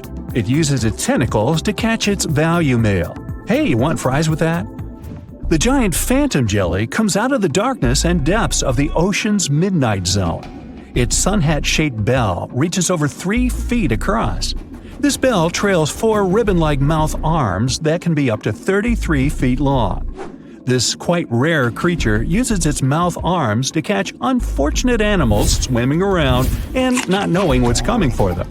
Giant phantom jelly propels itself through the water with periodic pulses coming from its orange head. It glows faintly and mysteriously in the pitch-black depths. It lives across the globe in all the oceans except for the Arctic. I'm guessing it's too cold. Because of its odd shape, people often call the oarfish the dragonfish or sea serpent. It's about 26 feet long, which makes it the longest bony fish we know about, and lives at depths of 3,300 feet. Oarfish spend most of their time in the deep, dark parts of the open ocean in tropical and subtropical areas. They almost never come to the surface, unless, invited. It's a ribbon-shaped and shiny silver creature with a long red dorsal fin and red oar-like pelvic fins. Its body has no scales and is very thin. The fish can grow to a length of about 30 feet and weigh 660 pounds. Oarfish have really big eyes that help them see better in their dark, scary surroundings. The frilled shark is definitely one of the gnarliest-looking marine animals out there. If you saw it somewhere, you'd probably think you went back to the age of dinosaurs. Yup, the frilled shark is a prehistoric creature because its roots go back 80 million years. This living fossil can grow to be 7 feet long. It got its name from its frilly gills. Even though frilled sharks have the shark part in their name, they swim similar to an eel in a distinctly serpentine way. Its mouth is terrifying. Similar to the maw of the great white shark, it has 300 trident-shaped teeth lined in 25 rows. Hey, come a little closer, huh? Researchers discovered this creature in the 19th century, but people rarely see it, and no wonder. It usually lives at depths of between 390 and 4,200 feet. Most of the time, the frilled shark feeds on squid, swallowing them whole. Its long jaws allowed the frilled shark to gape extra wide and swallow animals half as long as its entire body. Goblin sharks are very rare. Researchers have spotted fewer than 50 of them in more than 120 years. But maybe that's for the best, since we're talking about a pretty scary fella with a narrow snout and sharp teeth. It's also capable of thrusting its entire jaw outward when it wants to catch something. Sounds familiar. As it's lurking through the dark depths of the ocean, a goblin shark sees a small squid that looks quite yummy. The dangerous animal inches toward the squid. When the poor creature notices the predator, it tries to dart away, but it's too late. The shark has already thrust its jaw the whole 3 inches out of its mouth. This jaw is connected to the flaps of skin the shark can unfold. This helps a lot because the goblin shark is a sluggish animal, so it's pretty hard for it to chase its food. After finishing its lunch, the goblin shark puts its jaw back in its mouth and swims away as if nothing's happened. Goblin sharks mostly live at the bottom of the ocean. Like many other shark species, they prefer swimming alone. Here's a silver-colored creature with very rough skin. That's the ocean sunfish, with a total length of almost 11 feet. Its other name is mola. The ocean sunfish is the heaviest of all bony fish out there. People sometimes call it a swimming head because of its bizarre appearance. These creatures have such a weird shape because they're born with a back fin that never actually grows. It just folds into itself as the animal matures and creates a rounded rudder. The sunfish is a bit clumsy. It moves with the help of its mighty fins that allow the animal to swim on its side. This marine inhabitant is a solitary creature. It mostly feeds on zooplankton and jellyfish. The spotted wobbegong is one of the world's rarest sharks. It grows to be more than 10 feet long. It may not look as terrifying as some of its shark relatives, but it's pretty good at catching unsuspecting animals swimming past, mostly during the night. The animal has a spiracle, which is why it can breathe while staying still at the bottom of the ocean. It's motionless most of the time, which is why you can barely notice it. Its flat body and large pelvic and pectoral fins blend in with the underwater terrain. That's why they're so good at hiding. This ability helps when these sharks want to protect themselves too. Wobbegong means carpet shark. They usually live close to the ocean floor in coral reefs, on sandy bottoms, and under piers. People have even spotted the shark in the water that is barely deep enough to cover its flattened body. Now, blobfish lack teeth and bones, so they can't actively hunt. Since they don't have much muscle mass, they can barely move around. Hey, I had a roommate like that once. They get their energy from animals they scoop up from the seafloor. They also know how to conserve this energy. That's how it usually goes with deep-sea creatures. They don't have as much food as those animals that swim closer to the surface. Instead, they have special body mechanisms that allow them to save energy for the times when they don't have much to eat. Pressure at the depths where the blobfish lives is 120 times as high as that at the surface. That's why the bizarre creature looks like a weird gelatinous mass only when you bring it up to the surface. The pressure here is not strong enough to keep its body together. Hey, breaking up is hard to do. The white margin stargazer could compete with the blobfish for the title of the ugliest animal in the sea, don't you think? Now, this animal has eyes on the top of its head, together with an upward-facing mouth which the creature uses to hide itself in the sand. That's where it spends most of its time, with only its eyes protruding from the sand. It chills this way until some small animal passes by. It can lunge at its target incredibly quickly, literally within milliseconds. This creates a vacuum in the water that pulls in a crab, fish, or some other small, unfortunate animal. Another tactic involves venom. This fish has a venomous spine in its shoulder blade that helps with catching other animals and defending itself against enemies. Even though it's not related to the electric eel, the white margin stargazer can generate an electric shock as powerful as 50 volts. Ow! The Heikegani crab lives off the coast of Japan and has a distinct pattern on its shell that looks like a human face. More specifically, the face of an angry samurai, hence the nickname the samurai crab. The scarlet-striped cleaning shrimp is a natural hitchhiker. It stands on the sea floor and waves its long antennae for fish and sea animals to go down and pick it up. Then it pays for the ride by cleaning the host from bacteria and plankton. Sea salps are often confused with jellyfish, although they're closer to Portuguese man-o'-war. They're very quick to mature, growing from newborns to adults in less than 48 hours. The Galapagos Islands are legendary.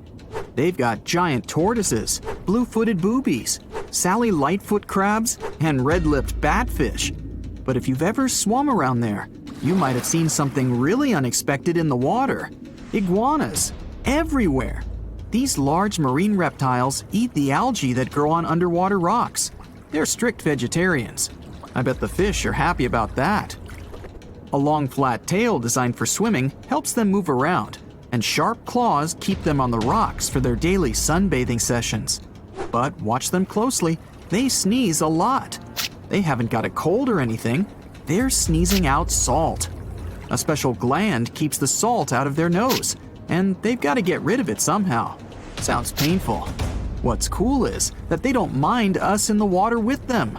Because the islands have been so isolated, the creatures here aren't afraid of humans. Fish can fly too. Thanks to their wing-like fins, flying fish can soar a distance of about 600 feet, almost as long as 2 football fields. They need flight to escape from predators. The skeleton shrimp could be the stuff of nightmares if it wasn't so tiny. As it is, it looks like a stick insect, but almost completely transparent.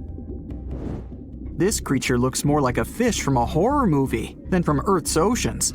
The sea devil anglerfish resides at a whopping depth of 3,200 feet and has no shortage of weird features: razor-sharp teeth, a misshapen body, and an unsettling stare. But perhaps the creepiest thing about the sea devil anglerfish is the way it catches its prey.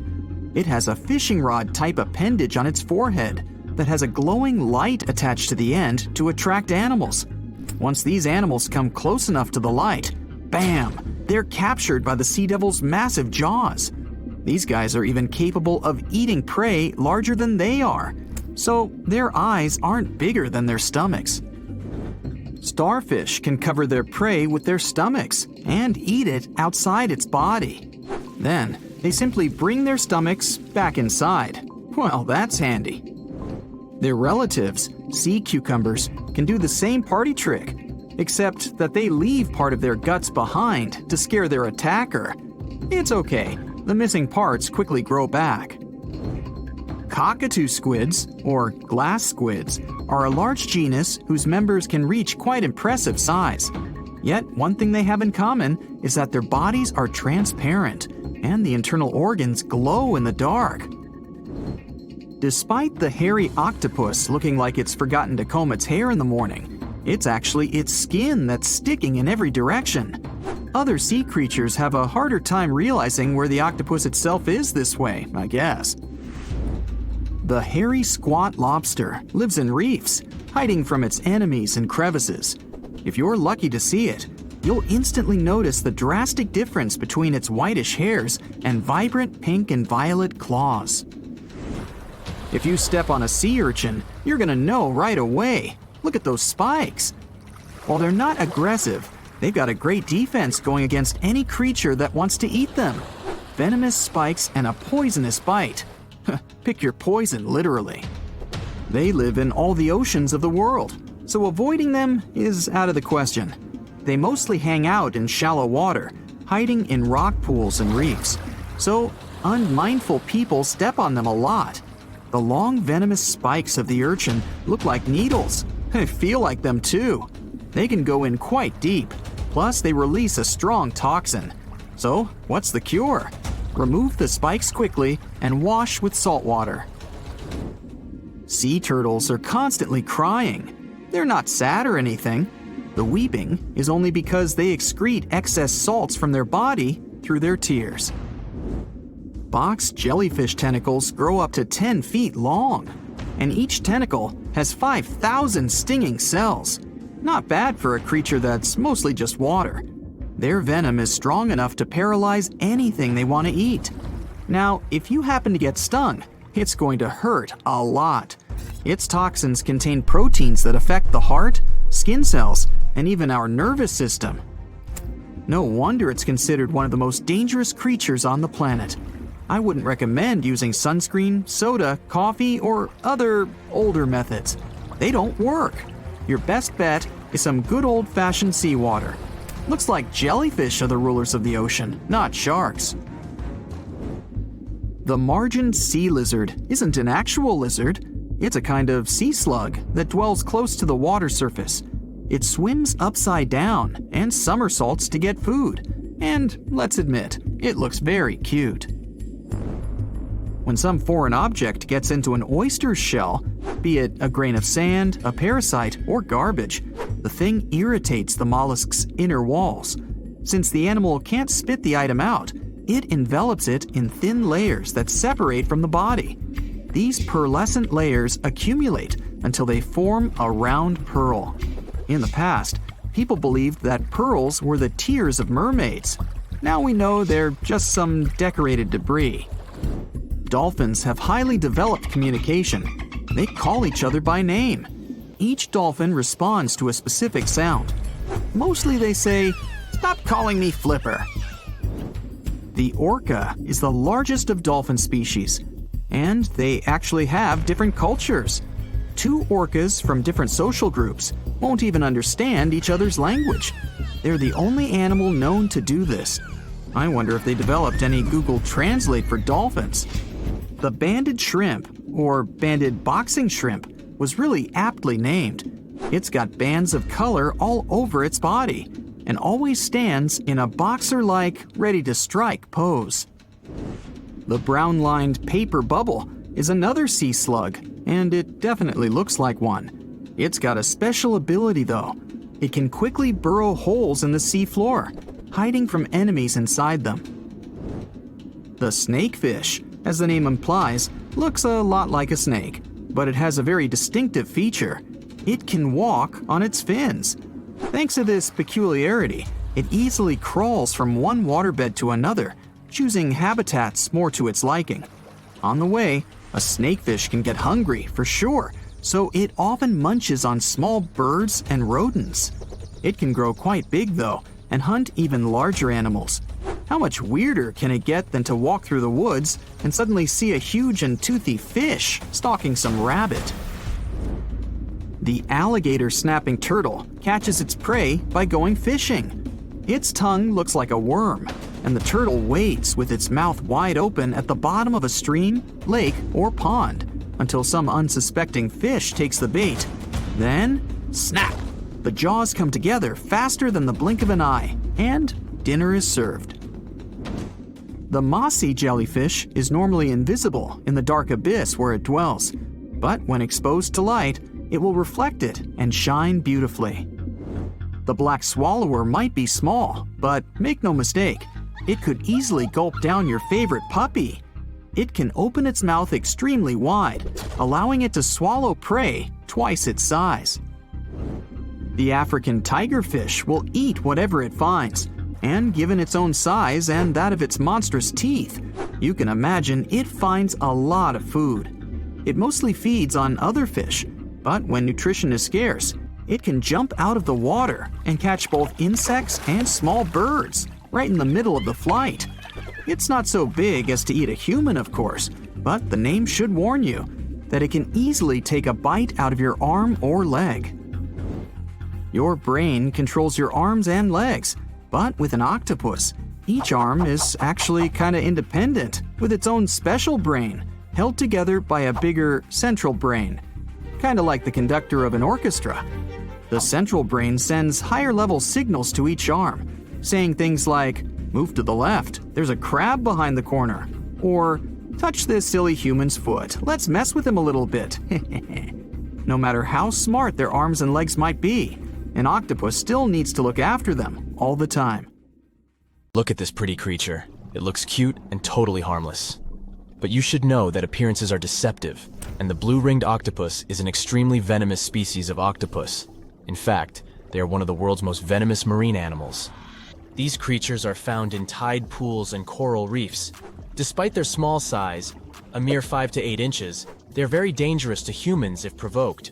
Their venom contains a powerful neurotoxin called tetrodotoxin. When the animal feels threatened, its first instinct is to flee. But if the threat persists, for example, if you don't give up the idea of picking the octopus up, it will go into a defensive stance and display its blue rings. If the octopus is cornered and touched, it may bite its attacker, and it can end very, very badly. Tetrodotoxin causes severe consequences, and sometimes results in total body paralysis. When the victim is fully aware of the surroundings but unable to move, the victim remains conscious and alert, but because of the paralysis, there's no way of signaling for help or indicating distress. Interestingly, in its chilling mode, the blue-ringed octopus looks brown or even pale, but once it feels endangered, it switches on its psychedelic pattern. Such a response is called aposematic behavior. In simple words, it's when an animal flashes bright colors warning others that, should they take a bite, they won't live to tell the tale. Of course, the blue-ringed octopus isn't the only dangerous animal that looks harmless out there. For example, look at this creature. This animal looks super cute, fluffy and soft-looking.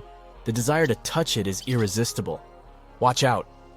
The sting of the hairy caterpillar can pack a serious punch. It's called the puss moth caterpillar, or asp. Hidden among that luxurious fur, there are venom spines equipped with stinging cells like jellyfish. People react very differently to caterpillar toxins. Some may develop more severe reactions than others. Plus, how bad the consequences are also depends on the thickness of the skin in the affected area. In most cases, the unpleasant sensations and rash go away in a few hours or sometimes days. The next animal on our list is the poison dart frog.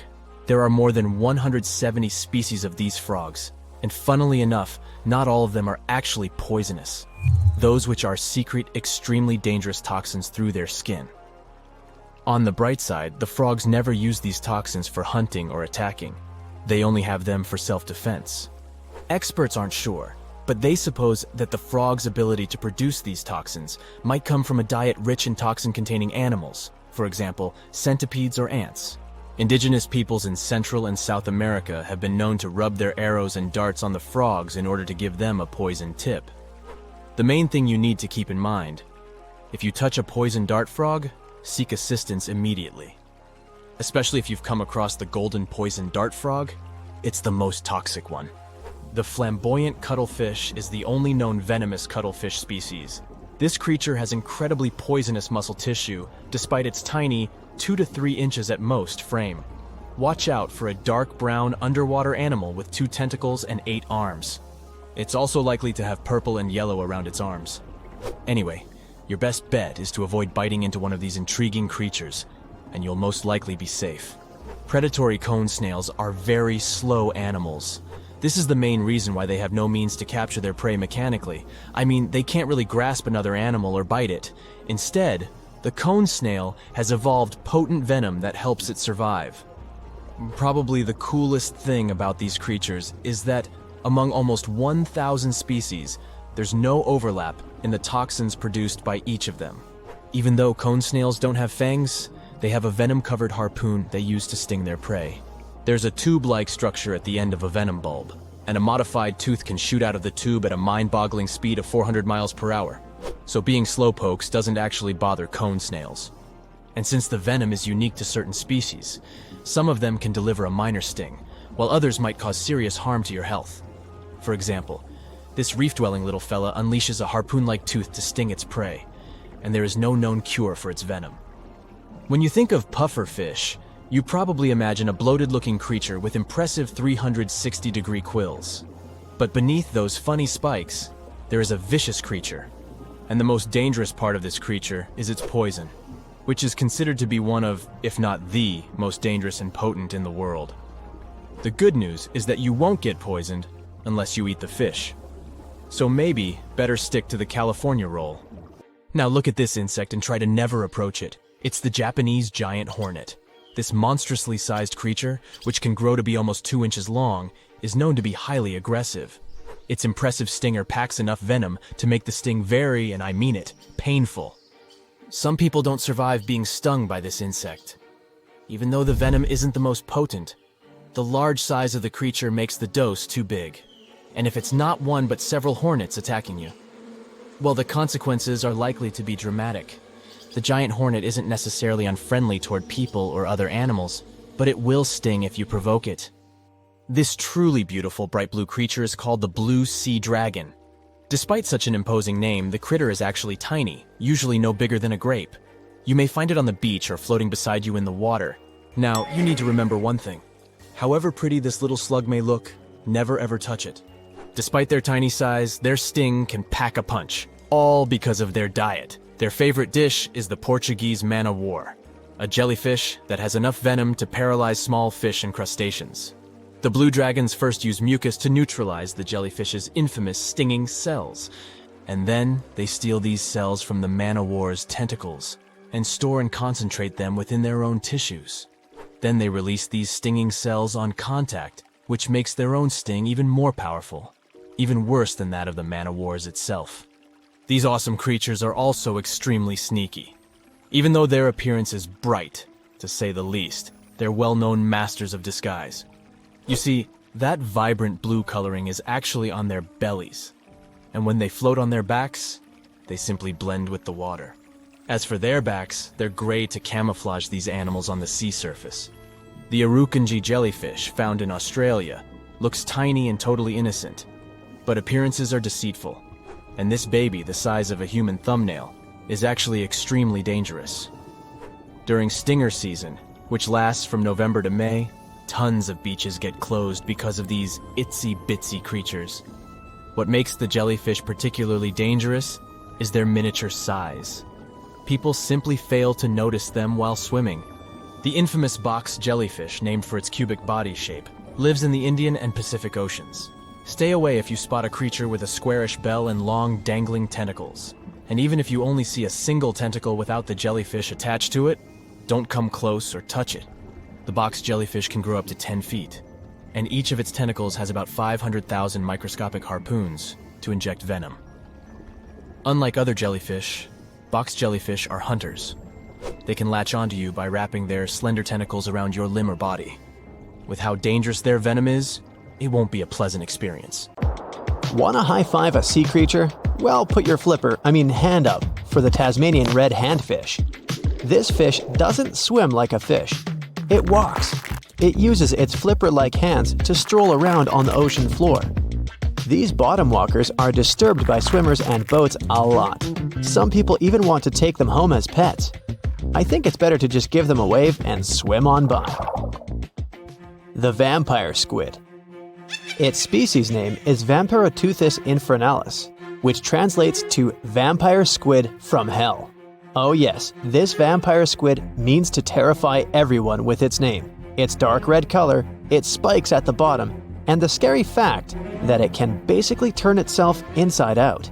The vampire squid loves putting on a good show, but it's as harmless as a kitten is to humans. It's as if Dracula scared the pants off you, but he didn't have blood-sucking fangs.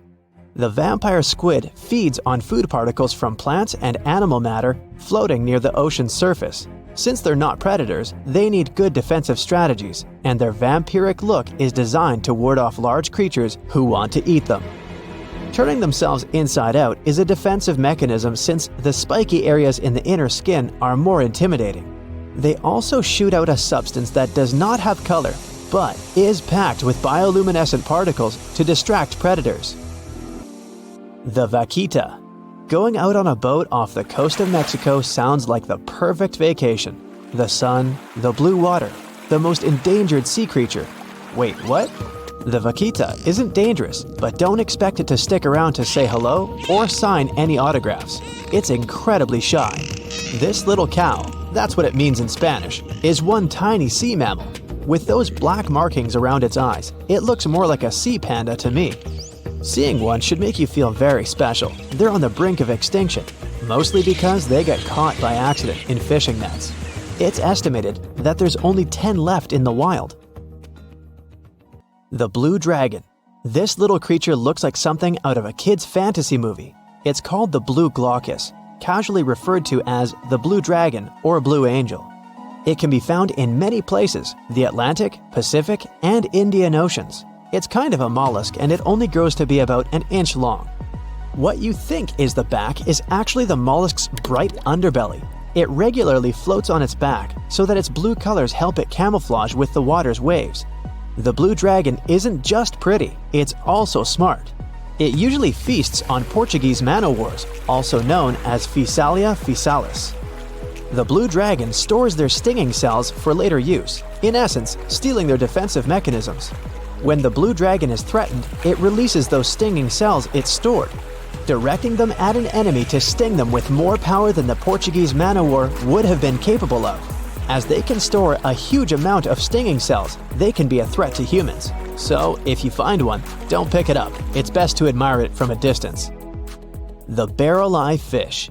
If you ever wanted to have Superman's X-ray vision, looking at the barrel-eye fish will make you feel like you gained that superpower at some point in your life without even realizing it. The barrel eye has a transparent head, so you can see how their eyes and brain look inside.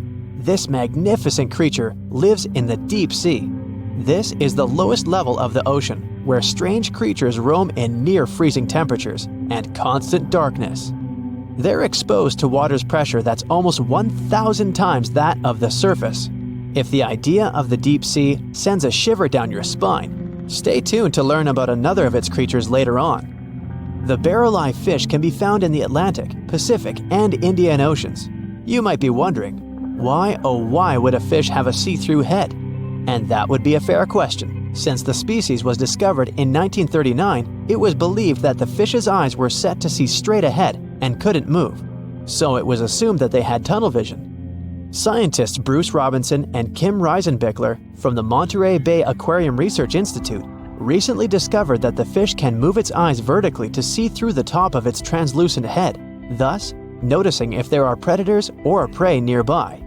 The transparent head also allows more light to enter so they can detect prey better. It's believed that the barrel-eye fish eats jellyfish and small fish species. If you dive in the ocean at night, you might be lucky enough to see how orange ball corallomorph blooms in the dark. But make sure to be quick because as soon as you turn on your flashlight to take a good look, it will retract its tubes back into itself. The megalodon. The whale shark isn't the biggest shark known to humans. If the entire shark species were a kingdom, the prehistoric megalodon would be the ruler of the sea. Megalodon roamed the ocean a long time ago. About 15.9 to 2.6 million years back between the early Miocene and late Pliocene eras. While they've long been extinct, people are still amazed to learn about these gigantic sea beasts.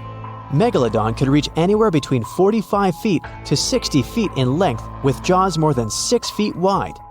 A fossil of a tooth that once belonged to a megalodon measured at 7 inches. Needless to say, I'm pretty stoked that these guys have long been extinct. But there's still some adventurers out there hoping to meet this monster one day.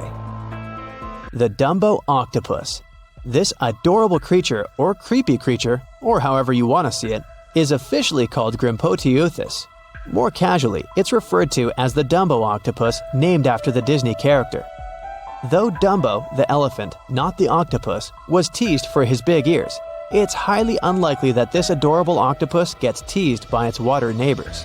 They are the deepest living octopuses living in the deep sea, and you know how scary that place is. They're only about 8 inches tall and spend their days hovering just above the seafloor eating snails, worms, and other food they find in the current or near ocean vents. There are nearly 17 species of Dumbo octopus, and they all have differences in height, color, and body parts. If you can't get enough strange animals, you'll be glad to learn that the deep sea has barely been explored by humans. So, keep an eye out. There are bound to be more fascinating animals discovered in the deep in the future. The sea angel. These creatures might look and sound pretty cute, but their diet is far from sunshine and lollipops. Their favorite food are sea butterflies. They lay mucus traps for them and wait in ambush. The squat anemone shrimp. This shrimp is tiny, only 0.5 inches. It's also known as a dancer shrimp because of its peculiar behavior. When agitated, it raises its bottom above its head and does a little dance. Divers also say it readily jumps on their hands and cleans them. The coconut crab. This guy may look pretty creepy, especially when the sun goes down. Mature coconut crabs are around 3 feet in length. Their preferred foods are coconuts, but they can also hunt down lizards and even large birds. The slender snipe eel. Slender snipe eel is a slim and long creature that's still a mystery for marine scientists. It's 4 feet long and it has at least 750 bones in its spine, which is much more than any other animal in the world. The sea pen. Sea pen is 7 feet long and it has a lot of varieties, but most of them look indeed like a pen or a quill. The similarity is even more striking when the animal has a water-filled bulb that anchors it to the floor. The Persian carpet flatworm. This creature looks indeed like a carpet, despite being very small by comparison. It's only 4 inches long, able to become both male and female. It doesn't really mate with other flatworms. Rather, it fights them for the right to bear posterity. The flamingo-tongued sea snails. Tourists love these extraordinary snails for their pretty colors, thinking it's a shell, but in fact, the shell is quite dull and hidden underneath colorful soft tissues. They eat softer, toxic parts of corals and store their toxins to protect themselves. When you think of beaches, the first scary thing that pops into your head is probably sharks, right? Those poor guys have a bad rap as the big bullies of the ocean, but honestly, they have way fewer fatal run-ins than jellyfish, algae, and even sand.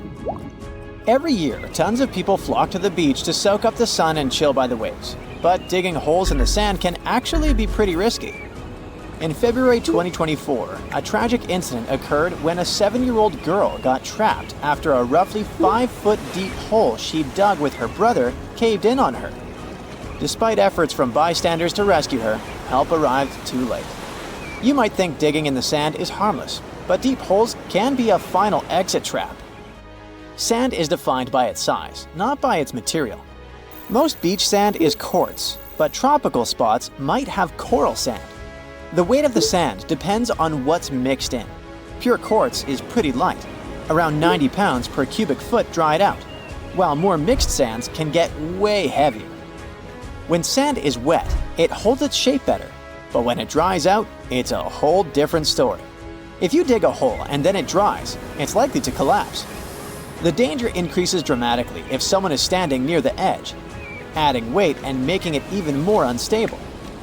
Once that sand starts falling in, it fills up all the air pockets, making it hard for anyone trapped inside to breathe. Rescuing a person from a sand collapse is tough. Sand is heavy and keeps collapsing, so rescuers need to move fast. Ideally, they've got about 3 to 5 minutes before the trapped person suffocates. If you ever get in such a situation, the advice is to expose the person's mouth so they can breathe while someone else digs them out. If you're heading to the beach, be smart about holes. The best rule is to never dig a hole deeper than the knees of the shortest person in your group. Also, it's a good idea to fill any holes after you're done playing. It's all too easy for someone to stumble into a forgotten pit, and even a shallow hole can cause injuries. From 1997 to 2007, those sand holes took 31 lives in the US, and that's just within 10 years. Remember I told you sharks are responsible for fewer lives? From 1997 to this day, in 27 years, 29 people in the US have met their early demise because of sharks. Hitting the beach only to find a bunch of algae? Total buzzkill! But while some algae are totally fine, even to munch on, others can bring serious health risks, even if you're just hanging next to them. Algal blooms, or red tides, happen when algae go on a wild growth spree. These blooms can release nasty toxins that are bad news for humans, fish, shellfish, and even birds. One of the most well-known algal blooms rolls around almost every summer on Florida's Gulf Coast, leading to shellfish that are no longer safe to munch on. Even the ones that aren't toxic can throw a wrench in the ecosystem. When all that algae eventually withers and breaks down, it uses up the oxygen in the water, leaving marine life gasping for air. Folks definitely need to steer clear of eating shellfish from areas hit by these toxic algal blooms. Back in 1990, 6 fishermen almost met a tragic end after scarfing down some steamed mussels they'd gathered near Cape Cod, Massachusetts. Swimming in those waters doesn't always pose a serious health risk, but it's still not recommended. Some people might experience skin irritation or itchy eyes. Also, make sure to steer clear of swimming near dead fish, since that's where harmful bacteria can hang out. If you start to feel weird after getting in the water, it's best to get out and rinse off with fresh water right away. You know, it's not always some specific thing that makes certain beaches risky. Sometimes, beaches themselves are just full of surprises. Take Eddy Bay or Mission Beach in Australia, for example. The chances are you'll have to share the sand with cassowaries, some of the most intimidating birds on the planet. Picture getting all set to relax and sunbathe, only to find these giant flightless birds hanging out nearby. They're like emus, but scarier. They can weigh over 160 pounds and might be a bit aggressive, so watch out. If those birds don't freak you out, then the black sand beaches of Kilauea might just do the trick. They sure look inviting, but these beaches are right next to one of the most active volcanoes in the world, Mount Kilauea, which has been erupting since 1983, pouring hot lava into the ocean. These hot waters are not a big deal compared to some Hawaiian beaches. If you ever want to take a dip at Hanakapiai Beach on Kauai's coast, reconsider that plan. The beach is infamous for its strong rip currents that can pull you out to sea in an instant. If you find yourself caught in one, the nearest safe shore is a daunting 6 miles away. Official records show at least 30 fatalities here, but a nearby sign reportedly tallies up to over 80. Rips are those strong currents that pull water out to the ocean, and they can quickly drag people and stuff away from the shallow water near the beach. Typically, they move at about 1 to 2 miles per hour, but they can speed up to 4 or 5 miles per hour, which is faster than the speed of some professional swimmers. These currents are especially fierce when the surf is big, but you should never underestimate any body of water. You can also find rips around river mouths, estuaries, and even near structures like piers and groins. They can be tricky to spot, but you might notice a patch of churning, choppy water on the ocean's surface that signals a rip current. Riptides aren't exclusive to some specific location. They can be found across the world. Playa Zapolite in Mexico, Australia's Fraser Island, and many more. Another water danger is shore break waves. Those are fierce waves that crash straight onto the beach, often right on the sand. Imagine the force of a car slamming down on your body. That's kind of what getting caught in a shore break feels like. Such waves can cause some gnarly injuries, particularly to your neck and spine, even if they don't look super huge. Hawaii is notorious for its intense shore breaks, especially spots like Keiki Beach, where surfers throw caution to the wind for a thrill. So, if you're hitting a Hawaiian beach, keep an eye on those insider waves and always look out for lifeguards. Getting stung by jellyfish is something that happens a lot to folks who are swimming, wading, or diving in the ocean. Those long tentacles can deliver venom through thousands of tiny, sharp stingers. However, to us humans, this venom doesn't do much. Yeah, it's very unpleasant. It gives us burning sensations and probably some skin redness, but that's mostly it. You won't even spot the stung area in a couple of days. Most jellyfish stings will heal up on their own in a few days or weeks with some at-home care, even though sometimes they can lead to something more dangerous with way more severe symptoms. However, if you're hanging out in the coastal waters of northern Australia and the Indo-Pacific region, and you get stung by a jellyfish, you're in for a lot of trouble, my friends. See, it's the area where box jellyfish live, and these jellies are no joke. Some people rightfully call them sea wasps or even marine stingers. They're probably the most hazardous and toxic jellyfish out there. Their sting is incredibly excruciating, so much so that some folks have experienced cardiac arrest before they even made it to the shore. Rumor has it, those jellies are responsible for taking nearly 80 lives in Australia since records started. So how do you tell who's who? Unlike regular jellies, box jellyfish got this pale blue see-through vibe. Also, they got their name because their bell-shaped body looks like a cube. Today, I'm going to tell you about creatures that had unique features which allowed them to grow to incredible sizes. They were some of the most impressive animals to have ever existed on our planet. The Argentinosaurus is a genus of sauropod dinosaurs that lived approximately 97 million years ago in what is now South America. Scientists think it was one of the largest land animals ever, with a length of up to 100 feet and a weight of up to 100 tons. A farmer stumbled upon a giant leg bone while tending his cattle. That's how he discovered the first fossils of the Argentinosaurus in Argentina in 1987. Further excavations uncovered more bones, revealing a massive dinosaur that would have dwarfed most other animals of its time.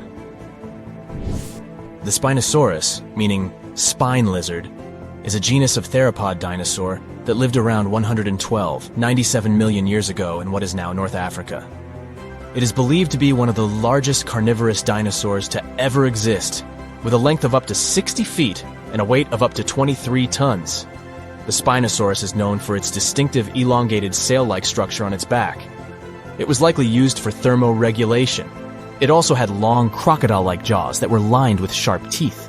This allowed the creature to catch and eat large prey, such as fish, crocodiles, and other dinosaurs. The first fossils of the Spinosaurus were discovered in Egypt in 1912. The sperm whale, Physeter macrocephalus, is a species of toothed whale that is the largest toothed predator on Earth. It also has the largest brain of any animal species. It is found in oceans all over the world and can dive to depths of up to 7,000 feet in search of food. You can easily recognize sperm whales by their massive, block-shaped heads, which can measure up to 1/3 of their total body length. They have dark brown or grayish-blue skin and a distinctive wrinkled appearance. The Titanoboa is an extinct genus of a giant snake that lived approximately 58 million years ago. It is considered to be the largest known snake ever. It could grow up to 42 feet and weighed around 2,500 pounds. The first fossils of the Titanoboa were discovered in a coal mine in Colombia in 2004. This discovery meant a lot because it provided insights into the size and behavior of snakes during the Paleocene era, as well as the overall climate and ecosystem of the time. The blue whale, Balænoptera musculus, is the largest animal on Earth, measuring up to 100 feet in length and weighing as much as 200 tons. These marine mammals are found in oceans all over the world and can live up to 90 years. Blue whales have a long, streamlined body that is usually blue-gray in color with mottled patterns. They have a small dorsal fin and 2 pectoral fins that are about 1/3 the length of their body. Blue whales feed on tiny shrimp-like creatures called krill, and they eat a lot. A single adult blue whale can eat up to 8,000 pounds of krill in a day. The Leadsichthus is an extinct genus of large, bony fish that lived during the Jurassic period, approximately 155 million years ago. It is believed to be one of the largest fish that have ever lived. Some estimates suggest that it could grow up to 55 feet in length. The first fossils of Leadsichthus were discovered in England in the 19th century, and more recent discoveries have been made in other parts of Europe, South America, and Africa. Despite its enormous size, the Leadsichthus was a filter feeder, similar to modern-day whale sharks, and likely fed on plankton and other small organisms. The creature did it by simply swimming with its enormous mouth open, filtering water through its gills. The pterodostro is an extinct species of flamingo-like birds that lived approximately 35 million years ago. They were relatively small birds with a wingspan of about 2-3 feet. And they were known for their distinctive long, narrow beaks equipped with comb-like structures used for filter feeding. The pterodostro lived in shallow bodies of water, like lakes and lagoons, and mostly fed on small crustaceans and other tiny organisms. The animal filtered them from the water using the comb-like structures on the inside of its beak while swimming through the water. The African elephant is the largest land animal on Earth and one of the most recognizable ones. There are 2 species of the African elephant, the savanna elephant, Loxodonta africana, and the forest elephant, Loxodonta cyclotis. You can see them in various parts of sub-Saharan Africa. These creatures can be identified by their large size, gray skin, and long trunks.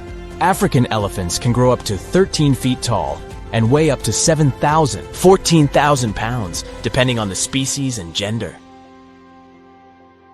In 2016, 2 researchers were trekking through the forests of Arunachal Pradesh, India, when they literally stumbled upon this camouflaged beauty hidden in the leaves. A local man pointed out the snake, and they quickly realized it wasn't just any average viper. With its unusual pointed snout, similar to a hump-nosed viper, and a stunning orange belly, this snake had them scratching their heads. Back at camp, they took a closer look and knew they'd found something special. DNA tests at the Indian Institute of Science confirmed it.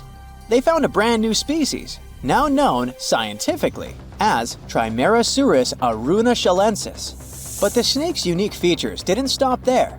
The snake's paired reproductive organ was unlike any other viper, and its scale pattern was completely unique. While its closest relative has around 20 rows of scales around the middle of its body, this mysterious snake had only 17. The next species is a record breaker, and it's known as the largest gecko ever discovered, measuring around 2 feet long and being as thick as a man's wrist. The only known specimen of Delcourt's giant gecko is currently in France, but its exact origins are still a little bit of a puzzle. At first, people thought it might be from New Zealand because some local legends spoke of a giant, mysterious lizard that lived in forests.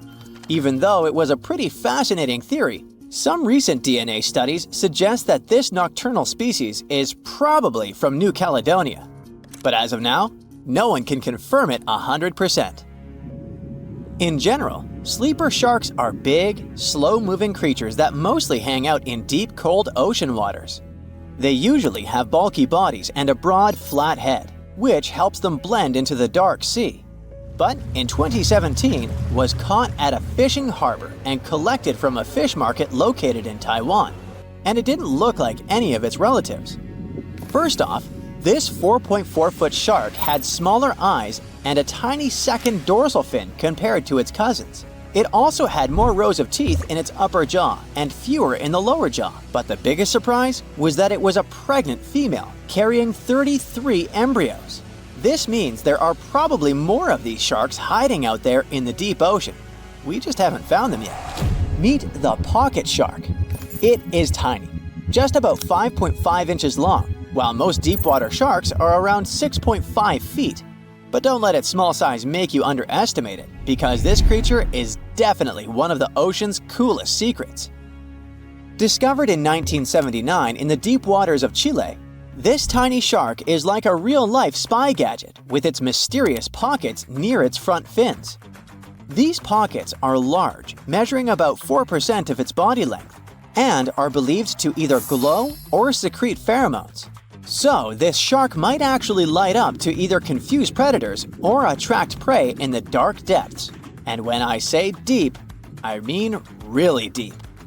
It is believed that this creature hangs out over 9,000 feet down, which is roughly the height of 7 Empire State Buildings stacked on top of each other, but inside the ocean. Besides its initial discovery in Chile, it was spotted again in 2010 in the Gulf of Mexico, but it hasn't shown up since. The pocket shark is not the only glowing animal we're talking about today. This inch-long cockroach, scientifically known as Luchihormetica lucae, was actually first collected back in 1939, but only got its moment in the spotlight decades later in 2012. What makes this little buddy so interesting is that it uses bioluminescence, meaning it has spots that light up in the dark. Unlike fireflies that mostly use their glow to find a mate, this cockroach uses its light to mimic a toxic click beetle and scare off predators. Unfortunately, the region in Ecuador where it was found was hit hard by a volcanic eruption, raising fears that this glowing marvel might be a one-of-a-kind discovery. Continuing with tiny creatures, meet Hippocampus minotaur, also known as the bull-neck seahorse. This little seahorse stands out with its wide neck, large head, and small body, which is why it's got the Minotaur nickname. The only known specimens were collected off the coast of Eden, Australia, and no one has ever seen it alive in its natural habitat. So that's why we don't know much about its day-to-day life. Some studies suggest it lives deep underwater, around 325 feet down, which is roughly the equivalent to the height of a 30-story building. It's believed this mysterious seahorse likes to wrap its prehensile tail around corals and might even hide in sand beds. Its yellow-orange color likely helps it blend into coral reefs. So spotting this intriguing creature in the ocean is pretty much like trying to find a needle in a haystack. Next on our list is the Nariño cat. In 1989, a single specimen of this mysterious spotted feline was discovered in Galeras volcano in southern Colombia. This little guy had a short tail with 7 black rings and a black tip, and its fur was absolutely unique, being more reddish than that of its relatives. Understanding that it wasn't an ordinary animal, researchers decided to visit a bunch of museums all over Latin America to find similar felines, but they came up pretty empty-handed. Then, DNA analysis confirmed that it was unlike any other known cat, having split from its closest relatives around 1.9 million years ago. The Bogota sun angel is a hummingbird with a stunning purple color and black flight feathers, plus a bright green chin and crown. For years, we only knew of one specimen that was bought in Bogota, Colombia back in 1909, and that was pretty much it.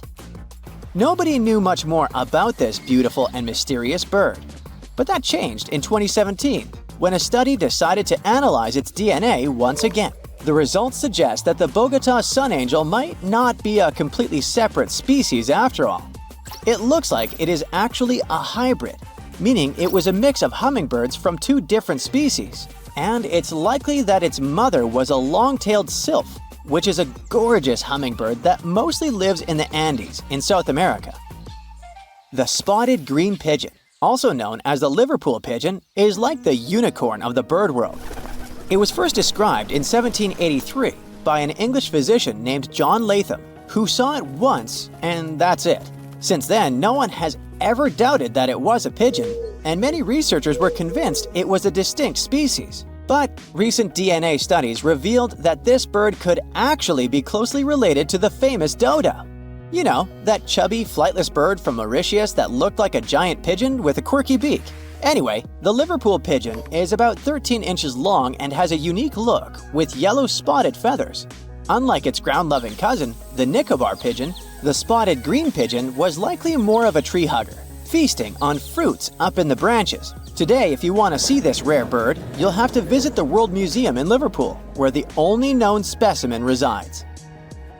While you're in England, make sure to swing by London and check out the Natural History Museum. There, you will find the only specimen of a flying fox known scientifically as Pteropus bruneus.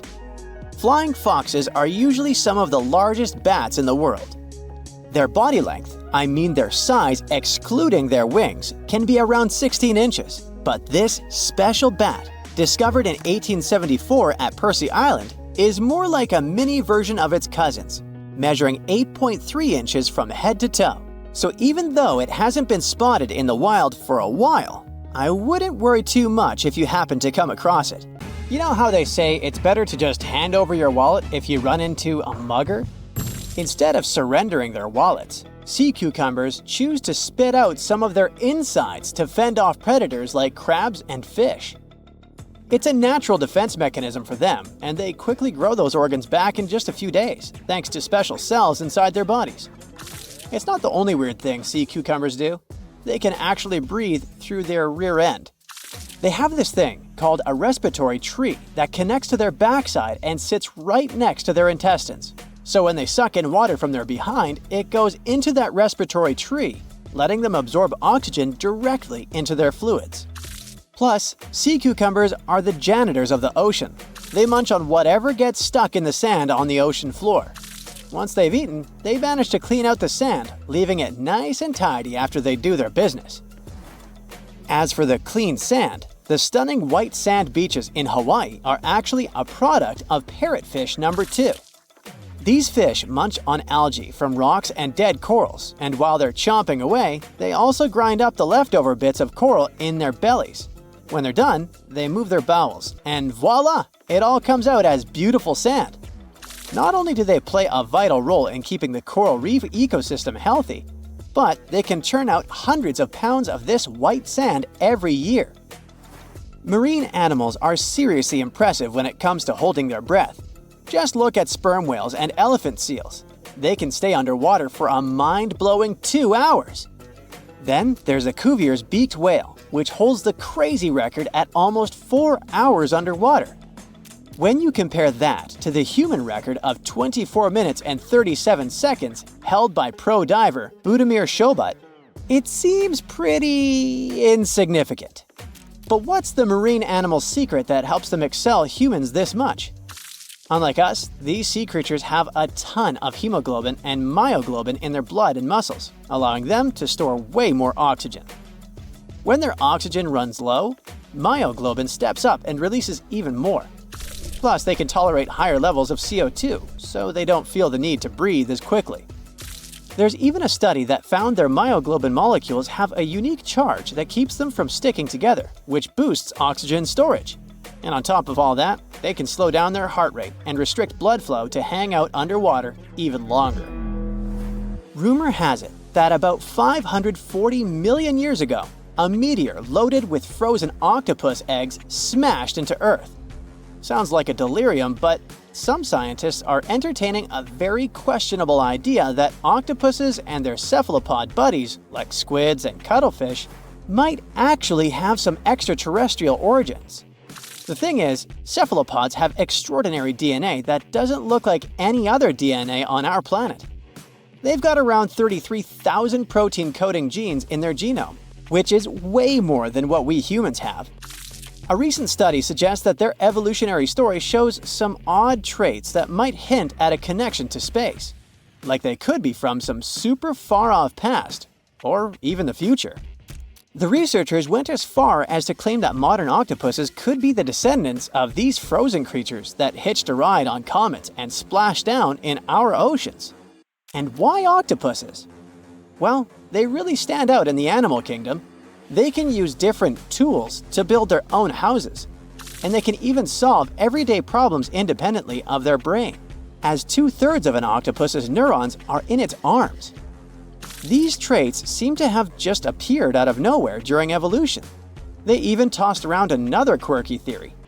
What if an extraterrestrial virus crashed into early squid populations and gave them a crazy boost in evolution, turning them into the octopuses we know today? Anyways, these are just fun speculations without any hard proof. Now, this funky object is an animal, not a rock. It's called sand dollar. Just look at the shape of its shell. Once sand dollars are exposed to the sun, their shells lose their soft, spiny covering and become bleached white. Back in the day, beachcombers thought these shells looked a lot like big silver coins, kind of like the old Spanish dollar that was about the same size. But if you prefer, you can call them sand cakes instead. These quirky creatures have tiny spines on their surface, and they glide along the ocean floor. They use small tube feet that line the grooves on their underside to grab bits of food like plankton and algae, which they then send to their mouths. Inside, they have 5 triangular teeth that help them munch on their meals. In some Georgia folklore, sand dollars are said to represent coins lost by mermaids. Sand dollars have a unique talent for cloning themselves. They can do this for a bunch of reasons, like when a predator comes around. Some species of sand dollar larvae can actually split in half as a defense mechanism. It takes about 24 hours for them to clone themselves, and the new larvae end up being about 2/3 smaller than the original, which helps them hide from danger. Wait, is that a giant sea hot dog racing through the ocean? Sorta. Some scientists have joked that sperm whales seriously resemble enormous hot dogs. These massive creatures can take quick naps, standing up for about 10 to 15 minutes. They only sleep about 7% of the time, mostly between 6 p.m. and midnight. Sperm whales also have a cool ability to retract and extend their eyes, thanks to a thick retractor muscle around them, but they can't actually roll their eyes in their sockets. Plus, they have the most asymmetrical skull of any mammal out there. Oh, and let's not forget, they have the largest brain of any living creature, weighing in at over 9 pounds.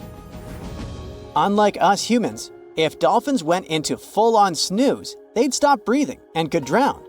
So they figured out a genius solution. They let only one side of their brain sleep at a time. This means one half stays awake to keep them breathing and watching out for any potential threats. When they snooze, they only close one eye. If their right brain is resting, their left eye is shut, and vice versa.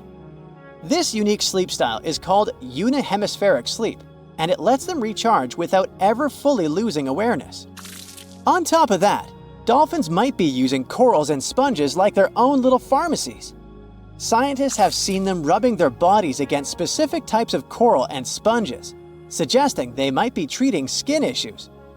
They've even spotted dolphins lining up to take turns at these spots, using corals like Gorgonian coral Rumphella aggregata, leather coral, and some sponges. What's really fascinating is that researchers have analyzed these corals and found they contain compounds that could help with dolphin skin conditions, which can sometimes lead to infections and lesions. Now, the big question is figuring out exactly how each type of coral helps dolphins, and if it really boosts their health overall. Sea urchins aren't exactly the Usain Bolts of the ocean. They move slowly by crawling with their tube feet and occasionally give themselves a little push with their spines. These little guys have just 5 teeth, which they use like a beak to scrape algae off rocks, which I'm pretty sure is the ocean's version of an all-you-can-eat buffet. But since all that scraping wears their teeth down, they're in a never-ending dental replacement program. Scallops are the underwater equivalent of the world's most confused security cameras, sporting up to 200 tiny eyes on their shells. These eyes are high-tech. They can even adjust their pupils to light. Instead of working like ours, scallop eyes have a unique setup.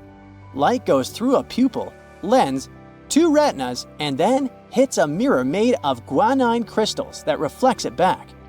Scientists were puzzled about how they see since their main retina often gets blurry light. But it turns out, scallops can change their pupil size by about 50%. Just don't expect them to do it in a hurry, as it takes a few minutes. Now here's something really neat about orcas. They're expert hunters, and they do it in groups called pods. A pod can consist of up to 40 orcas, forming a very effective hunting team. Interestingly, there are distinct types of pods: resident and transient. Resident pods are more into fish, while transient pods have a taste for marine mammals. But no matter what type of pod they belong to, all orcas have one thing in common: they are master collaborators. They work together using smart hunting techniques that are often compared to the teamwork of wolf packs. Almost 95% of jellyfish's body is made of water. For comparison, the human body is 60% water. It's probably not a surprise since jellyfish don't have a heart, blood, eyes, or brain. The other 5% of their body weight is proteins, muscles, and nerve cells. Jellyfish have been around for more than 500 million years. This makes them older than dinosaurs. These creatures haven't changed much, and today's jellyfish are pretty much like their ancestors. Electric eels have small eyes that are not so effective in environments with no light, so they mostly rely on their electric organs. Those consist of 6,000 cells. Eels use them to stow power, similar to batteries. These creatures use electricity like bats use their radars or dolphins their sonar.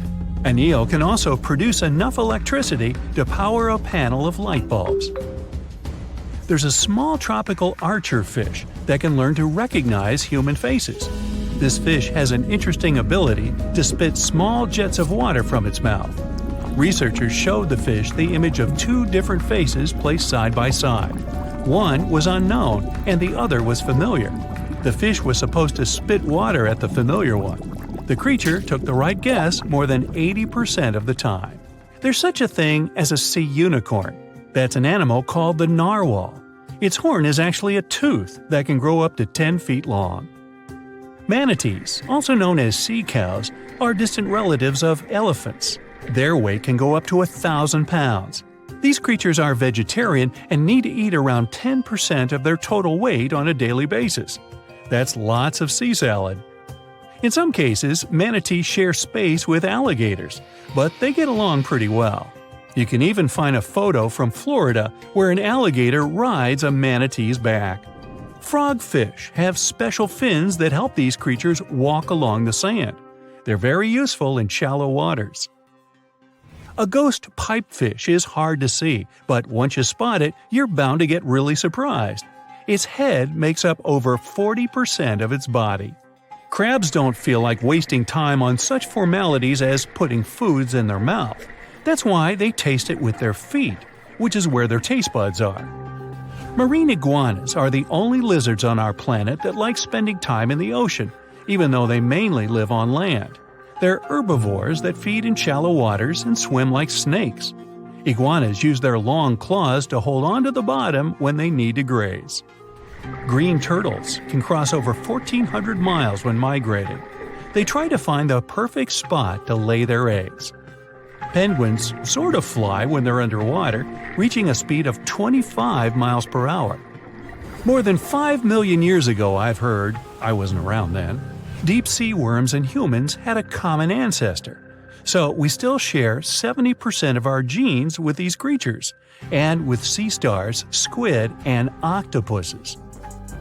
Now, octopuses are in fact incredibly old. The oldest known fossil belongs to an animal that lived almost 300 million years ago. FYI, this is before our dinosaur buddies roamed the Earth. Wait, there's more! Octopus arms have a mind of their own. That's because 2/3 of their neurons lie in their arms, not in their heads. This means that their arms can problem-solve how to open a shellfish, while their owner is worried about other stuff entirely. Talk about ninja-level multitasking. Oh, and like other animals, such as chimpanzees and dolphins, octopuses have proven to be good at maneuvering tools, like picking up old shells and using them as a temporary home.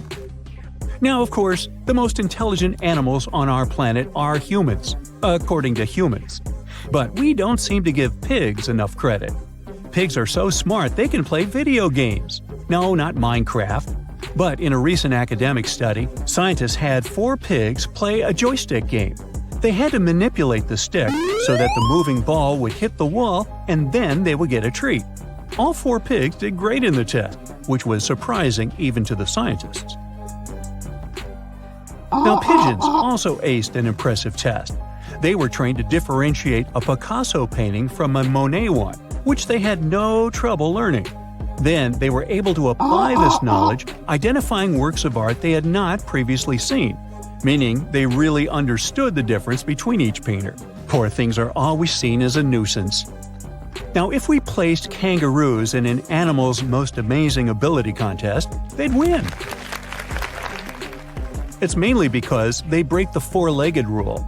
A special species of kangaroo, the red kangaroo, uses its tail to help propel it forward. Now, visually, it has 4 limbs, but in practice, it uses 5. They're biologically built to use their tail as a 5th limb, since it's packed with articulated vertebrae and thick muscles. Of course, it had to be an Australian animal. Deep within the Sahara Desert, you'll find a little creature known as the fennec fox. This huge-eared animal adapted perfectly to survive in its hostile environment. The huge ears help them to dissipate the unbearable heat of the desert, as well as help them to hunt for underground prey. Now meet this guy. Unlike what its name might suggest, the red panda is closer to a raccoon than it is to a giant panda. You'll find a lot of these cat-sized creatures in the Himalayan region, hopping from tree to tree and bundled together trying to keep warm in the harsh weather. They're gentle and friendly like their big panda cousins, and occasionally enjoy eating some bamboo sticks. And then there are bees. Compared to humans, bees' brains are the size of pinheads, yet they are capable of astounding things. Let's say a bee is running low on energy after a long search flight. This bee desperately needs a drop of honey in order to continue flying, but smartly enough, she doesn't need to go back to the hive to recharge. She can ask a fellow beehive mate for a drop of honey directly from this other bee's stomach and continue flying. This type of decentralized system allows them to build highly effective societies, one that bees don't need to push through the queues in front of the honey cells, for example. Every year in the winter, great white sharks that live along the California coastline disappear. It feels as if they take a vacation for 30 to 40 days. The animals go to a point halfway between Hawaii and Mexico. They might do it to get some food, relax, or hang out with their buddies from other areas.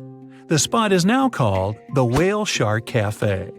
Some types of sharks, like makos, whale sharks, or white sharks, breathe in a very specific way. It requires them to swim all the time. They also need to move quickly and with their mouth open. This way, the oxygen can enter and reach their gills.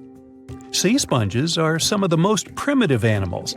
They're immobile, don't have a mouth, eyes, bones, brain, heart, lungs, or any other organ whatsoever, and still, they're alive. There's such a thing as a sea unicorn. That's an animal called the narwhal. Its horn is actually a tooth that can grow up to 10 feet long. Manatees, also known as sea cows, are distant relatives of elephants. Their weight can go up to 1,000 pounds. These creatures are vegetarian and need to eat around 10% of their total weight on a daily basis. That's lots of sea salad. In some cases, manatees share space with alligators, but they get along pretty well. You can even find a photo from Florida where an alligator rides a manatee's back. Frogfish have special fins that help these creatures walk along the sand. They're very useful in shallow waters. A ghost pipefish is hard to see, but once you spot it, you're bound to get really surprised. Its head makes up over 40% of its body. Crabs don't feel like wasting time on such formalities as putting foods in their mouth. That's why they taste it with their feet, which is where their taste buds are. Marine iguanas are the only lizards on our planet that like spending time in the ocean, even though they mainly live on land. They're herbivores that feed in shallow waters and swim like snakes. There's something known as the orange cat behavior, and apparently it's not just a meme. So far, scientists have been able to understand that coat color is connected to a feline's gender. And since orange is an X chromosome, orange cats are usually males, like Garfield. The so-called orange cat behavior describes ginger cats as agents of chaos. Again, pretty much like Garfield. However, there haven't been any conclusive studies on whether coat color and cat behavior are truly linked. In terms of vision, mantis shrimps probably have the most psychedelic vision out of all animals. These funny-looking creatures have a whopping 16 varieties of photoreceptors, with 5 of them reserved for the ultraviolet or UV spectrum. Ultraviolet rays are really short wavelengths, which are invisible to humans.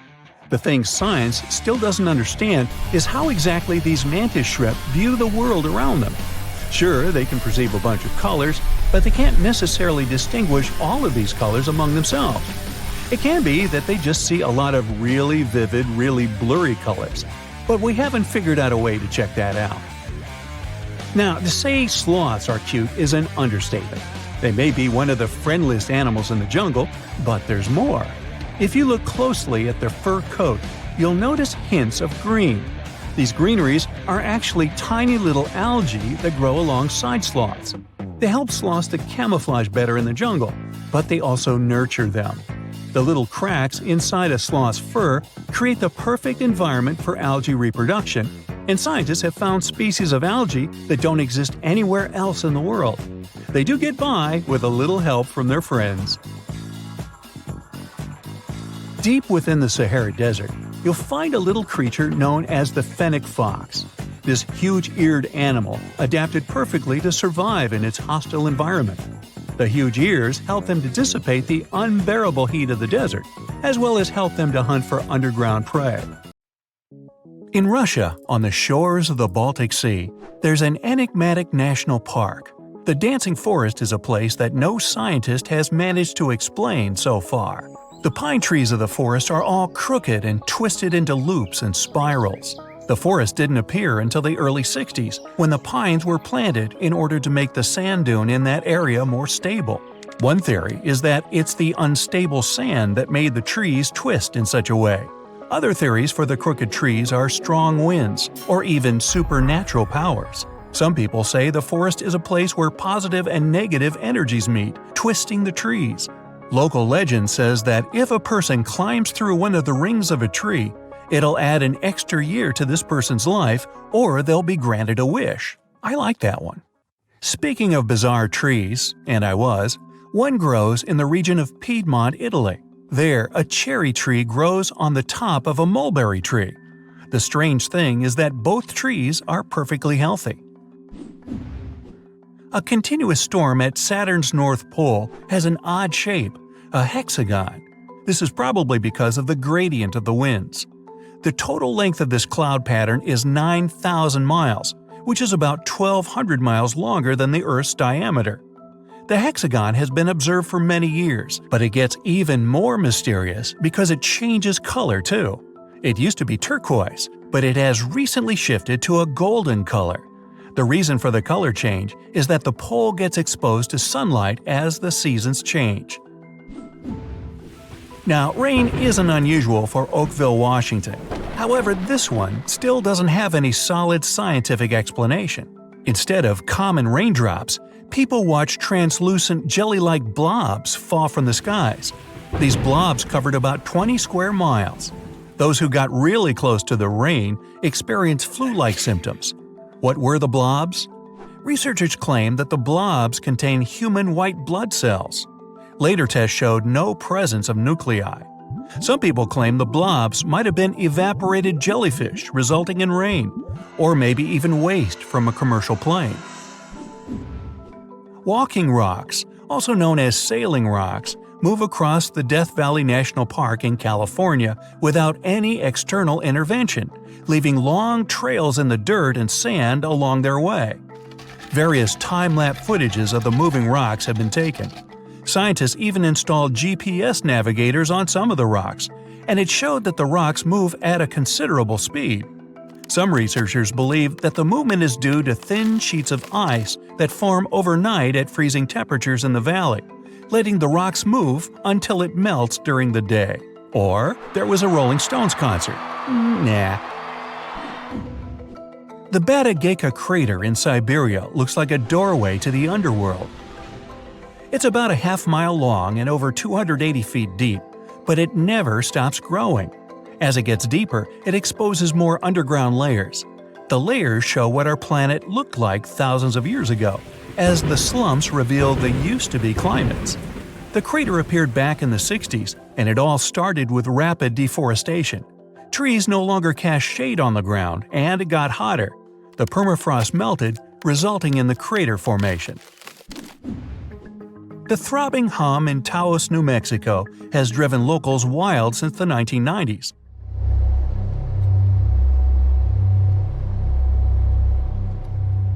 The low-frequency hum deprives people of sleep and depletes their energy. Even though scientists have tried to find the source of the hum, they still haven't pinpointed its origin. Different variations of the hum have also been heard in the UK, Australia, Canada, and other areas of the US. Luckily, only about 2% of the world's population can hear it. The hums have been blamed on mechanical devices, multiple disturbances of auditory systems, and even animals. The West Seattle hum, for example, was blamed on toadfish. Fairy rings, also known as elf rings or pixie rings, are mysterious rings of mushrooms that appear in grasslands and forested areas. There's a lot of debate about why these fungi form a nearly perfect circle. Some superstitions claim that fairy dances would burn the ground, causing mushrooms to rapidly grow. In Costa Rica, there's an assortment of about 300 spherical stone balls. Locals call them las bolas, which is simply the balls in English. These stones have an almost perfect round shape. Some of them are huge, weighing up to 16 tons each. They're also made of different materials: gabbro, limestone, and sandstone. They're considered to have been put in straight lines in front of the chief's houses, but there's no precise information of their origin. Some myths claim that these stones originated in Atlantis. If you ever travel to the Mekong River in late October, you have a chance of seeing glowing balls rising from the water and beelining up into the air. Locals call these glowing balls the Naga fireballs. The size of the lights vary. The reddish balls can be as tiny as a spark and as large as a basketball. There can be dozens to thousands of balls a night. Scientists don't have any solid explanation for why it happens, but it could be due to flammable gases released by the marshy environment. Some superstitious locals are sure it's all because of a giant serpent living in the Mekong. Great balls of fire! In Minnesota, on the north shore of Lake Superior, there's a park known for the Devil's Kettle. This is a waterfall that splits in two. One part of the river continues, while the other part disappears into a hole in the ground. Whatever object you throw into the Devil's Kettle won't reappear. Scientists still haven't fully explained where the water that drops into the hole goes. Devil's Kettle is considered to be unsafe for people because it's nearly impossible to trace the flow. Yeah, not a place to go tubing. Grunions are fish known for their bizarre mating ritual. The females climb out of the water and onto the shore. They dig their tails into the sand in order to lay eggs. The legs stay hidden in the sand, waiting. 10 days later, the high tide comes, washing the newly hatched young to the sea. Scientists still can't give any solid explanation for this way of breeding. People who live in rural central Norway over the Hessdalen Valley can often witness floating lights of white, yellow, and red cross the sky. The lights appear both at day and night, and once back in the 80s, they were spotted 15 to 20 times in a single week. The Hessdalen lights can last just a few seconds, but sometimes they can last more than an hour. The lights move, seeming to float or even sway around. Some scientists believe that the reason for these lights is due to ionized iron dust. Others say it's combustion that includes sodium, oxygen, and hydrogen. Many people claim they're just misidentified aircrafts. Yellowstone Park has a famous boiling lake, but it's not the world's only place of boiling water. Deep in the Amazon, there's the 4-mile Shanay-Timpishka River that's always hot. The name means boiled by the sun. Well, it's not exactly boiling, but it can reach 196 degrees Fahrenheit, enough to cook pasta. Ooh, let's try that. The lowest temperature in these waters is about 113 degrees. This river still can't be scientifically explained because it would require close proximity to a volcano for the water to reach such temperatures. However, the closest volcano is 400 miles away. But there could be a fault between the Earth that could explain this phenomenon. In western Venezuela, locals living close to the Catatumbo River aren't afraid of lightning because they see it almost every single night. It starts at around 7 o'clock and doesn't stop until dawn. The everlasting Catatumbo lightning did once stop for a few months, from January to March 2010. It was probably due to drought, or maybe the charge ran out. In 1991, a scientist suggested that the phenomenon happens because of cold and warm air currents meeting in the area. Another theory is that the lightning could be due to the presence of uranium in the bedrock. Speaking of lightning, I got a bolt. Bye! Hey, don't freak out. Those red waters you see aren't blood oceans. It's just a natural occurrence called the red tide. Red tides often happen in Florida, especially in the West Florida shelf, and they can stick around for weeks or even months. They're basically caused by an increase in algae levels, hence the color. Those algae produce toxins that can be harmful to marine life.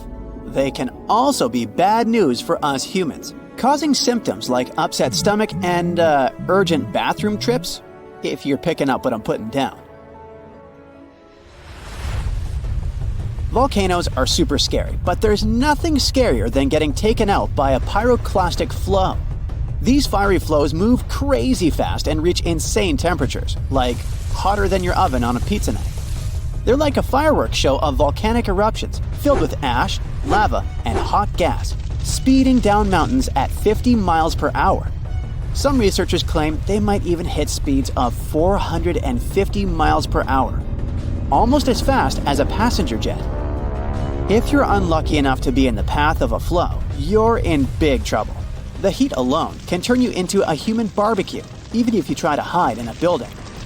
The air around the flow can reach temperatures high enough to fry your insides, burn your clothes off, and leave metal melted into your skin, which almost sounds like a Marvel origin story.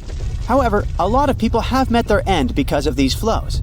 But there's one crazy story about a guy named Luger Silbaris, still sounding like an origin story. So on the 7th of May, 1902, there was a major eruption on the island of Martinique. The night before, Silbaris had gotten into trouble and ended up in jail. Maybe this is a villain origin story. He'd been locked in a sturdy cell facing away from the volcano. The next morning, Mount Pella unexpectedly erupted, destroying St. Pierre within minutes.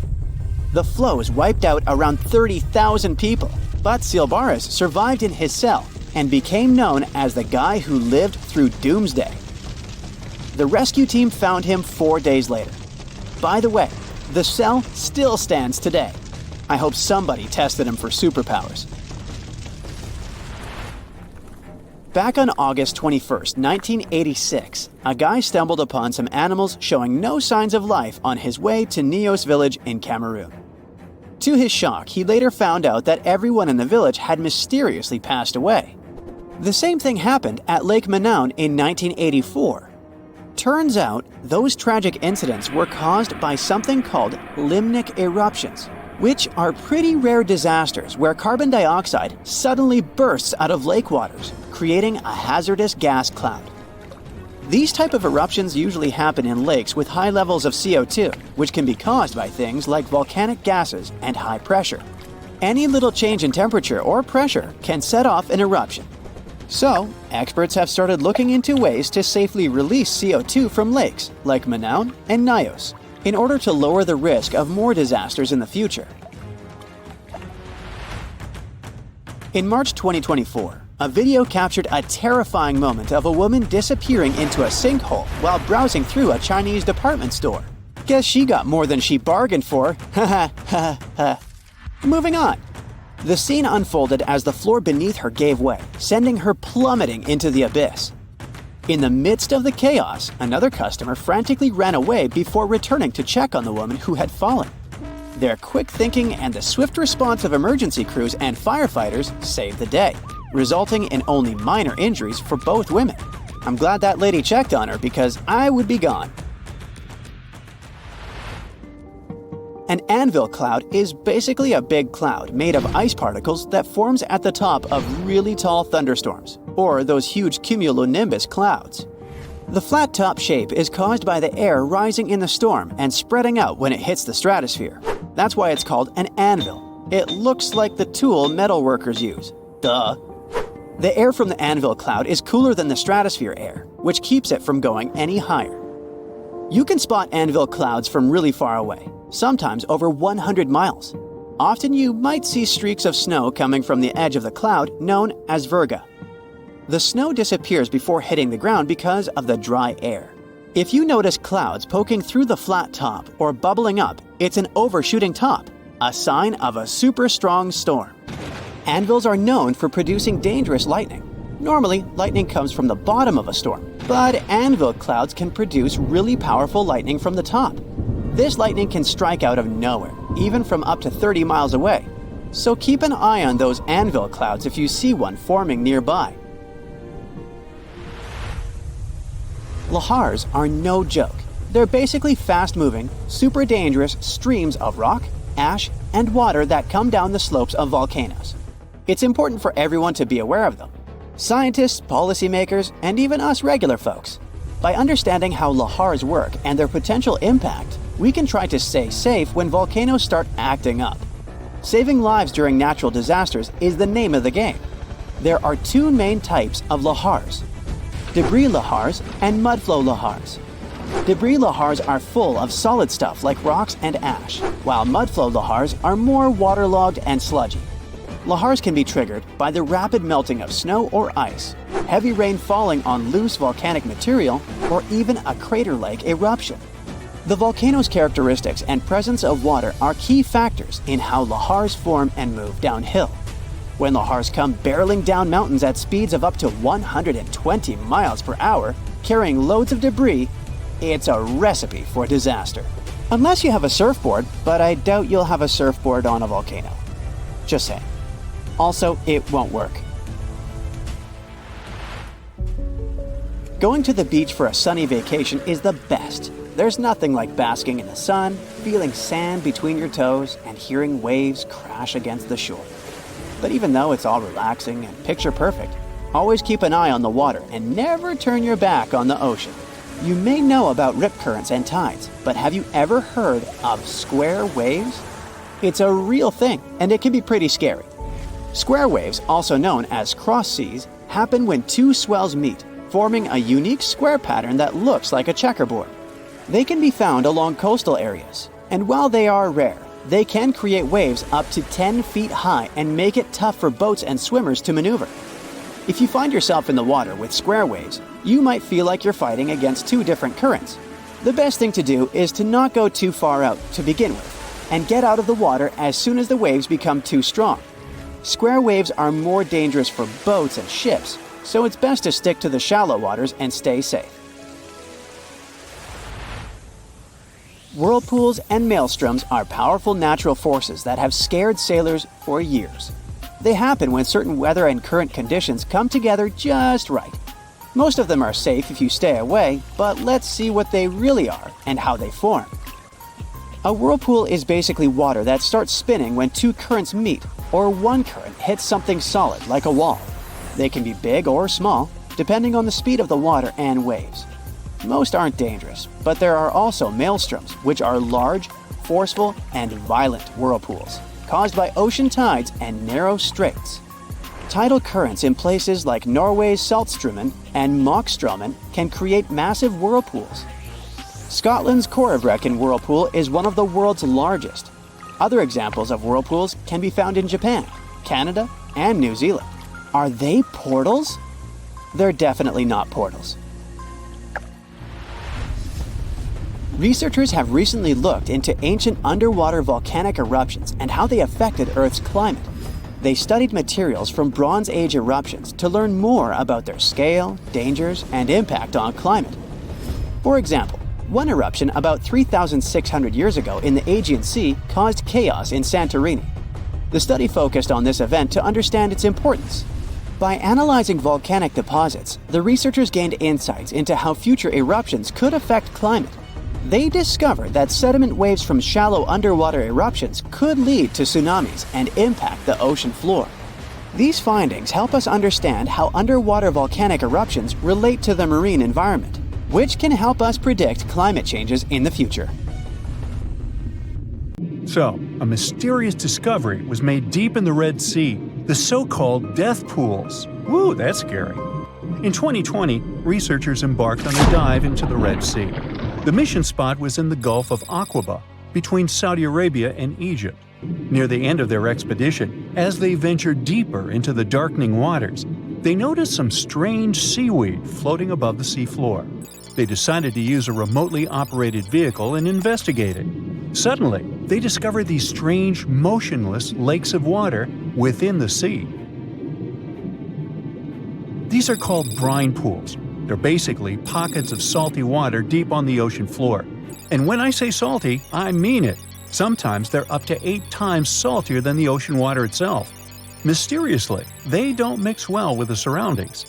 They formed millions of years ago, sometime during the Miocene epoch, back when weird creatures roamed the earth, like me, and deeply buried mineral deposits dissolved into the water. The largest pool spans about 170,000 square feet. Meanwhile, 3 smaller ones are under 107 square feet each. At first, this discovery didn't seem that scary. But here's why they're so horrifying. Not only are they disgustingly salty, they also lack oxygen. Now hold on a sec, isn't that normal for something that's underwater? Well, it turns out the Earth's waters are full of oxygen, and at least half of this element on our planet comes from the oceans. Just like plants on land, marine plants such as phytoplankton, seaweed, and algae munch on sunlight and produce oxygen through photosynthesis.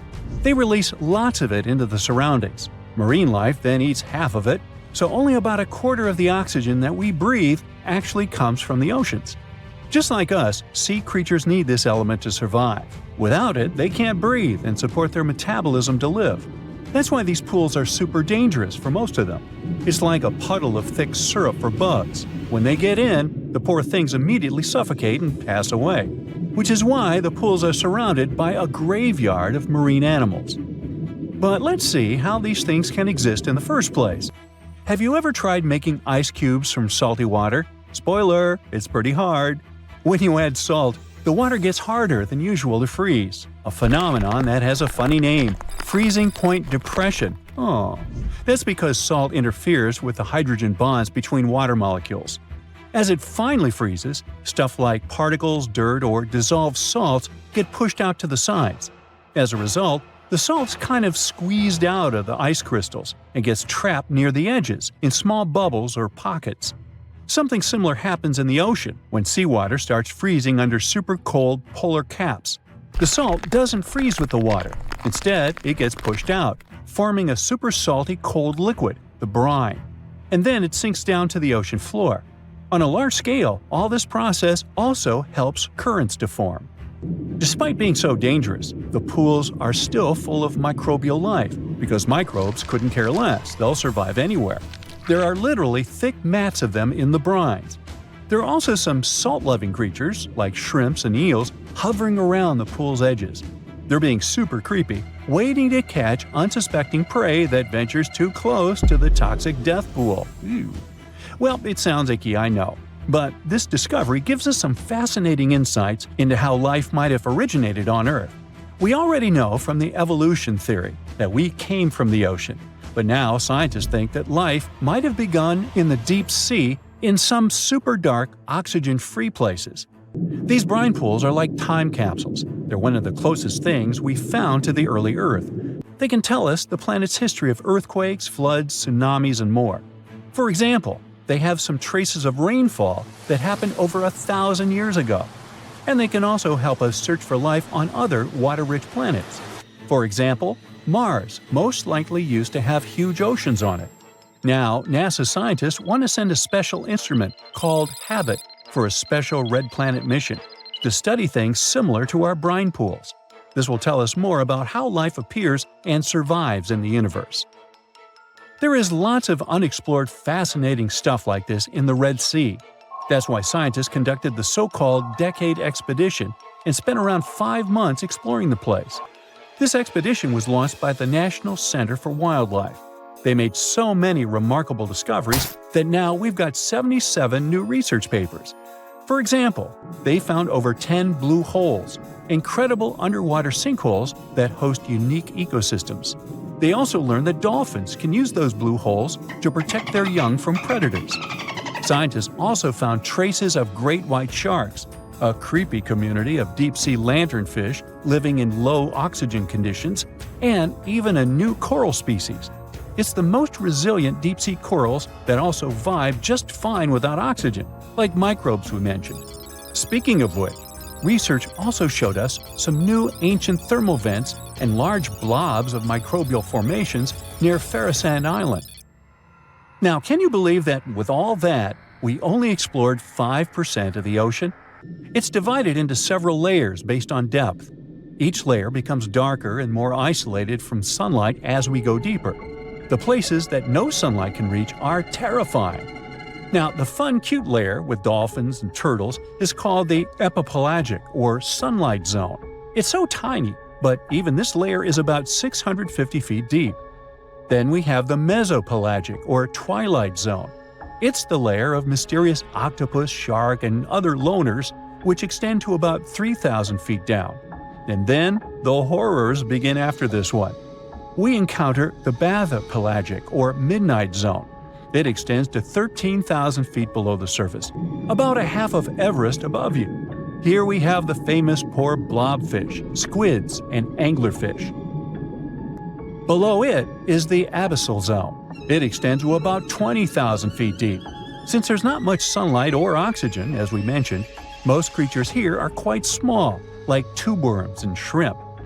The darkness continues until we arrive at the scariest place of the planet, the place full of trenches formed by tectonic plate movements, the Hadal Zone. It's named after Hades, the deity of the underworld in Greek mythology. Just like Hades' realm is dark, remote, and guarded, the Hadal Zone is the deepest and most depressing part of the ocean. It starts at depths of around 20,000 feet and can go down to 36,000 feet and more. The famous Mariana Trench also belongs to this zone. Only 3 people in history have ever explored these depths in person, making it one of the least explored and most mysterious places on our planet. However, despite crazy high pressure, near freezing temperatures, and complete darkness, there are still things who manage to survive here. Guys like amphipods, which are critters who feed on dead material sinking from above, and the Hadal snailfish, which lives as deep as 27,000 feet. So scientists used to assume that if there's no sunlight, there wouldn't be that much oxygen around. But one day, a research team decided to measure the levels of oxygen in one of those deep zones. Surprisingly, the levels were super high. They checked the equipment thinking that it was malfunctioning, but nope, all the sensors showed the same thing. Turns out the oxygen was somehow generated by rocks.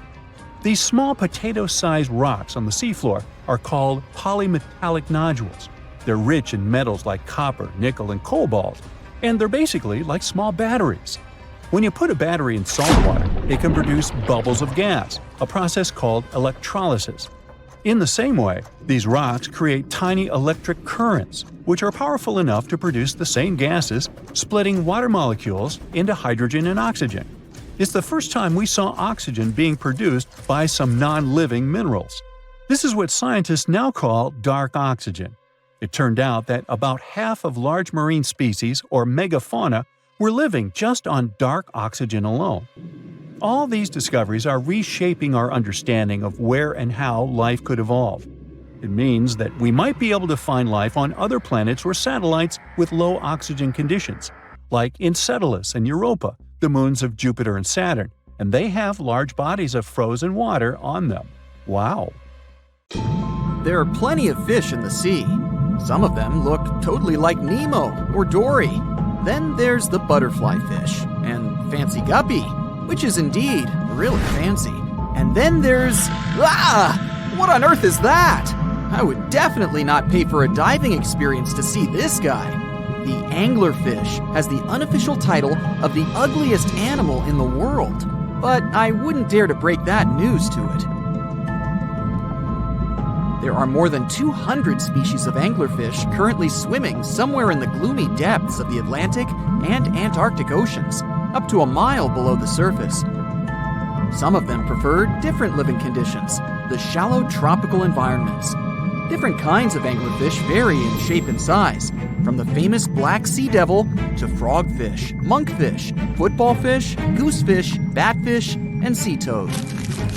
The larger ones can be half as long as a full-sized bed, but most are less than a foot long.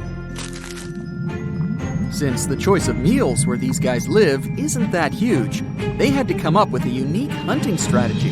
They don't waste their priceless life energy on following prospective prey. Instead, they use a piece of dorsal spine that sticks above their mouths like a fishing pole, hence the name of the fish. There's a sac of bioluminescent bacteria that glows brightly in the dark at the end of that rod. The light lures prey, and all the anglerfish has to do is wait, and then enjoy its lunch delivered right to its mouth. Their bodies are pliable and huge, so they can easily swallow prey twice their size. Deep-sea anglerfish eat whatever they can find. Species that live in more shallow water aren't picky either, and can eat anything from shrimp to snails and small fish. Only female anglerfish have the cool fishing rod feature though. So what about their males? Finding a soulmate deep under the sea isn't that easy. I mean, literally, there's no light down there. Plus, there are frigid temperatures and low oxygen levels. Anglerfish can't afford to go on many dates in those conditions, so they mate for life. And before you go aw about it, I have to tell you, they do it in quite a special way. Male anglerfish are much smaller than their ladies. The contrast is so striking that when researchers first got interested in their love life, they thought those males were actually the offspring, or larvae, hanging out next to their moms. Certain anglerfish male species have receptors that alert them that there's a female nearby. After they mate, the male bites into his woman and stays attached to her head, belly, near her tail, and other areas he can access.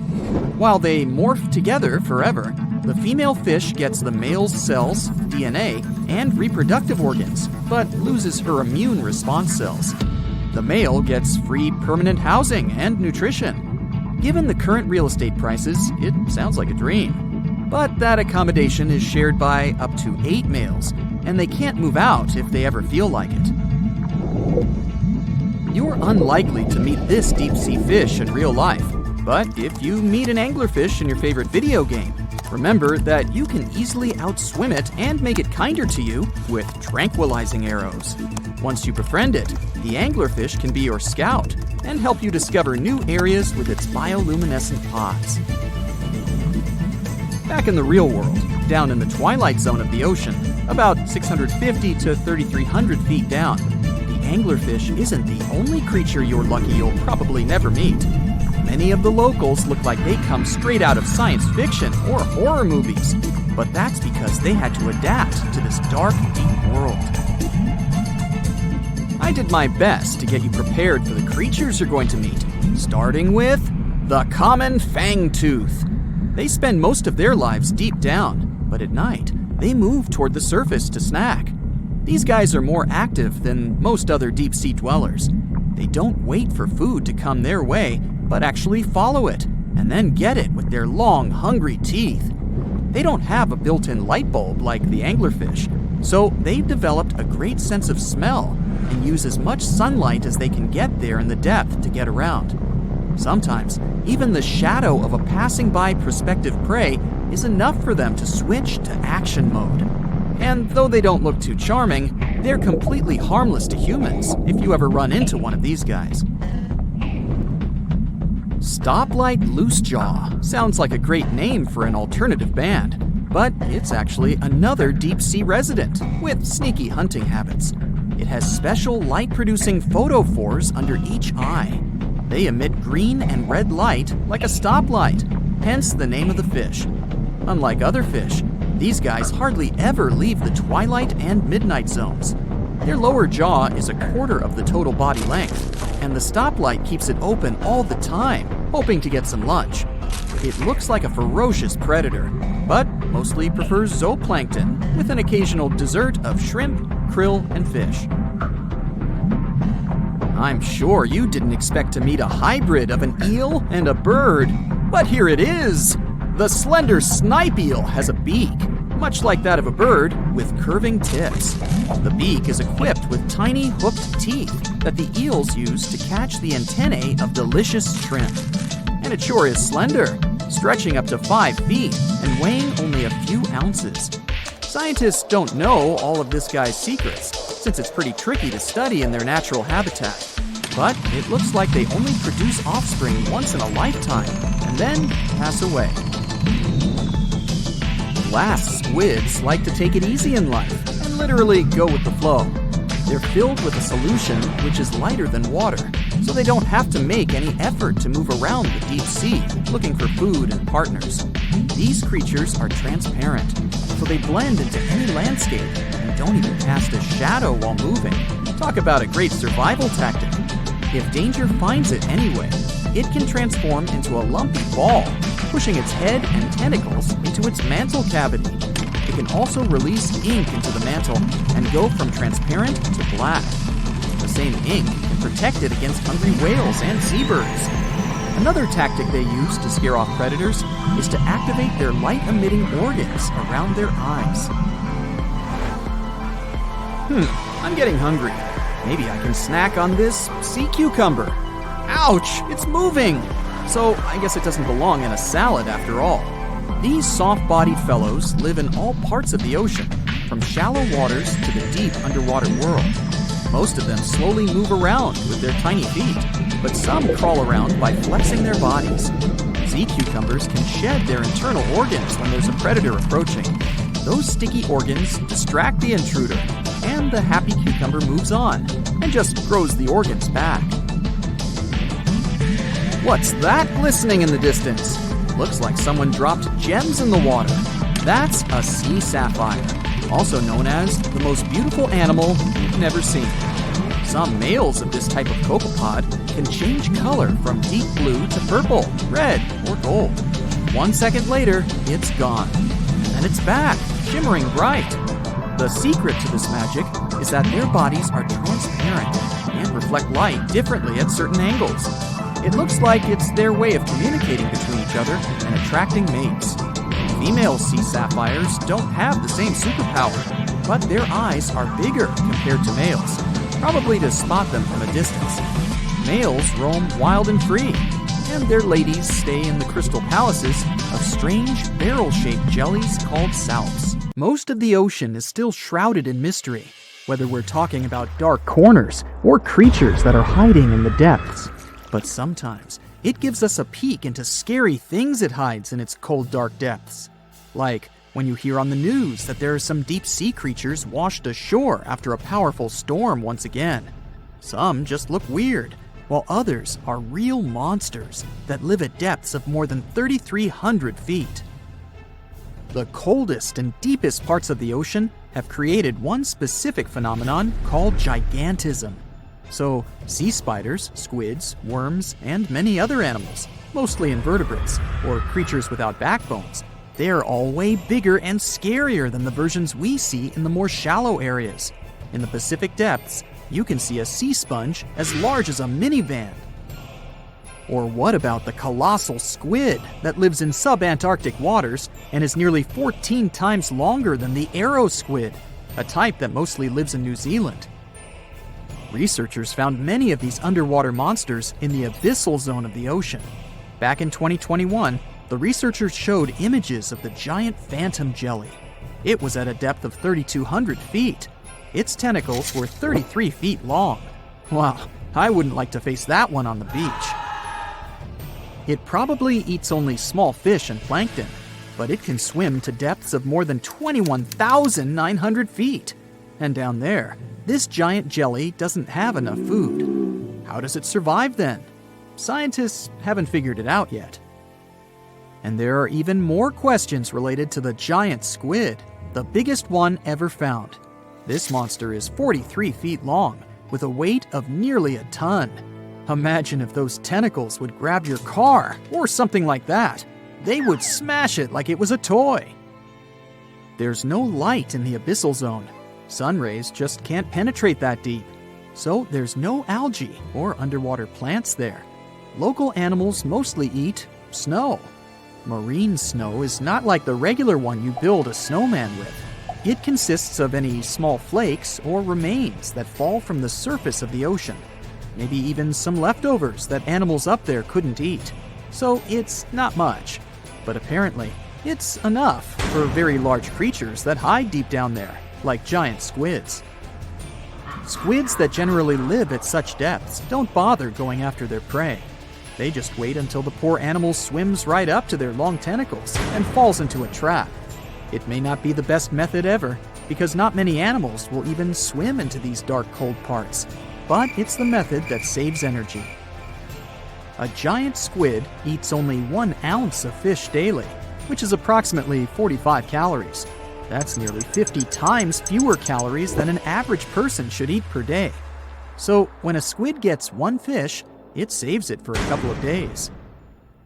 I hope giant squids won't get the idea to go to the surface and look for food when there's not enough of it in the abyssal zone.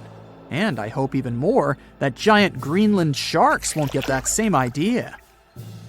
You can find them at depths of up to 7,200 feet. They're twice as slow as we usually walk. They swim at a speed of 1.12 feet per second. Their slowness is part of the energy-saving mechanism that creatures down there need to survive.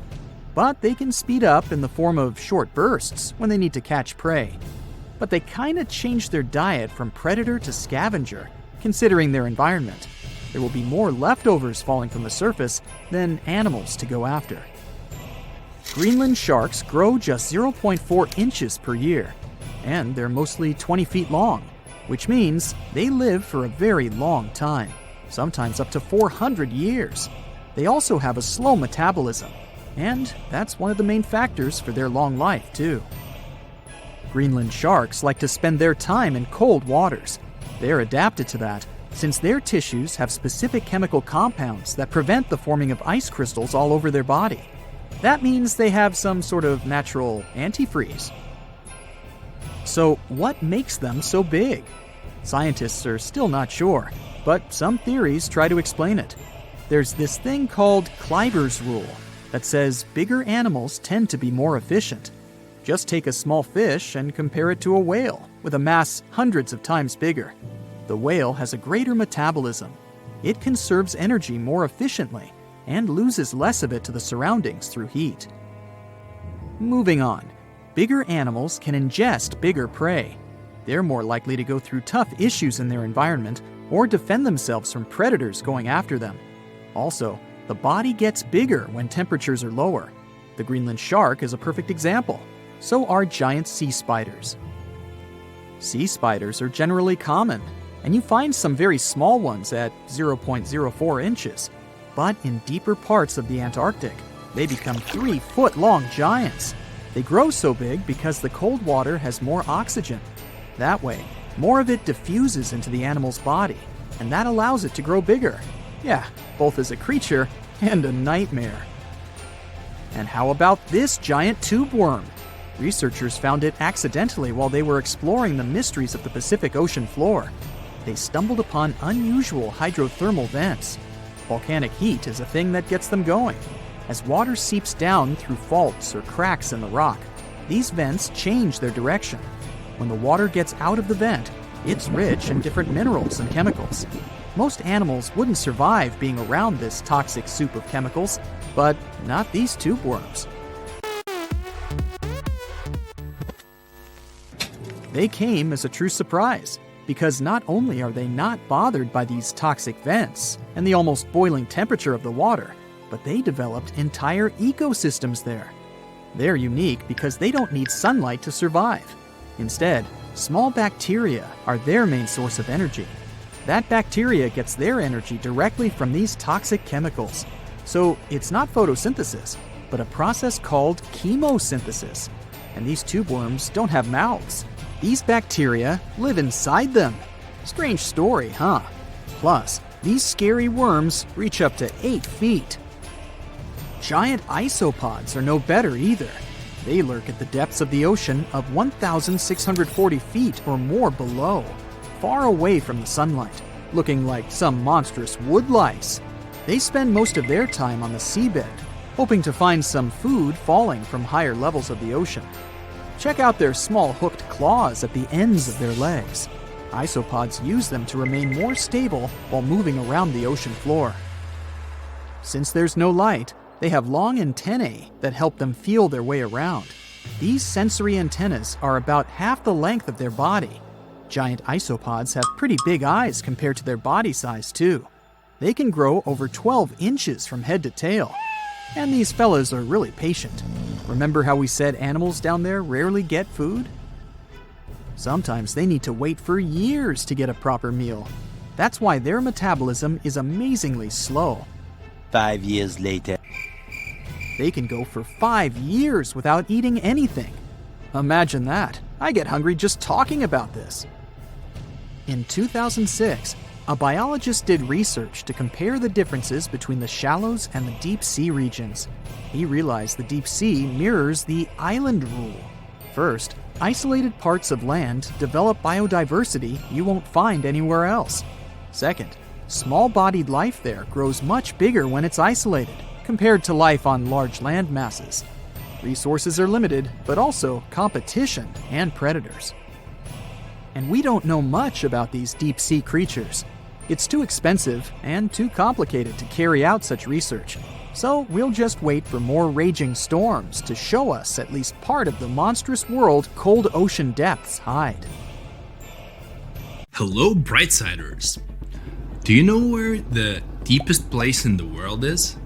I think it's in the Pacific Ocean, near the Philippines and Papua New Guinea. It's the famous Mariana Trench. So let's take a tape measure, a very long one, and attach its end to the boat on the surface. Now we hold our breath and jump in the water. Fish and marine animals swim by. We descend lower to the depths and into total darkness. And after several hours, we reach Challenger Deep. The tape measure shows a depth of 36,200 feet. The famous Mariana Trench is not the deepest place on Earth, as everybody thought. The Kola super deep borehole located in Murmansk region in Russia beats it by a wide margin. And scientists have discovered something unusual and sinister there. When geologists were drilling the hole, they could reach the depth of 9 miles. And then they encountered voids. Scientists on the surface were surprised and scratched their heads and then decided to lower a microphone and dozens of other sensors in these voids. The temperature down below turned out to be 2,000 degrees Fahrenheit. And the microphone recorded something that sounded like human groans and screams.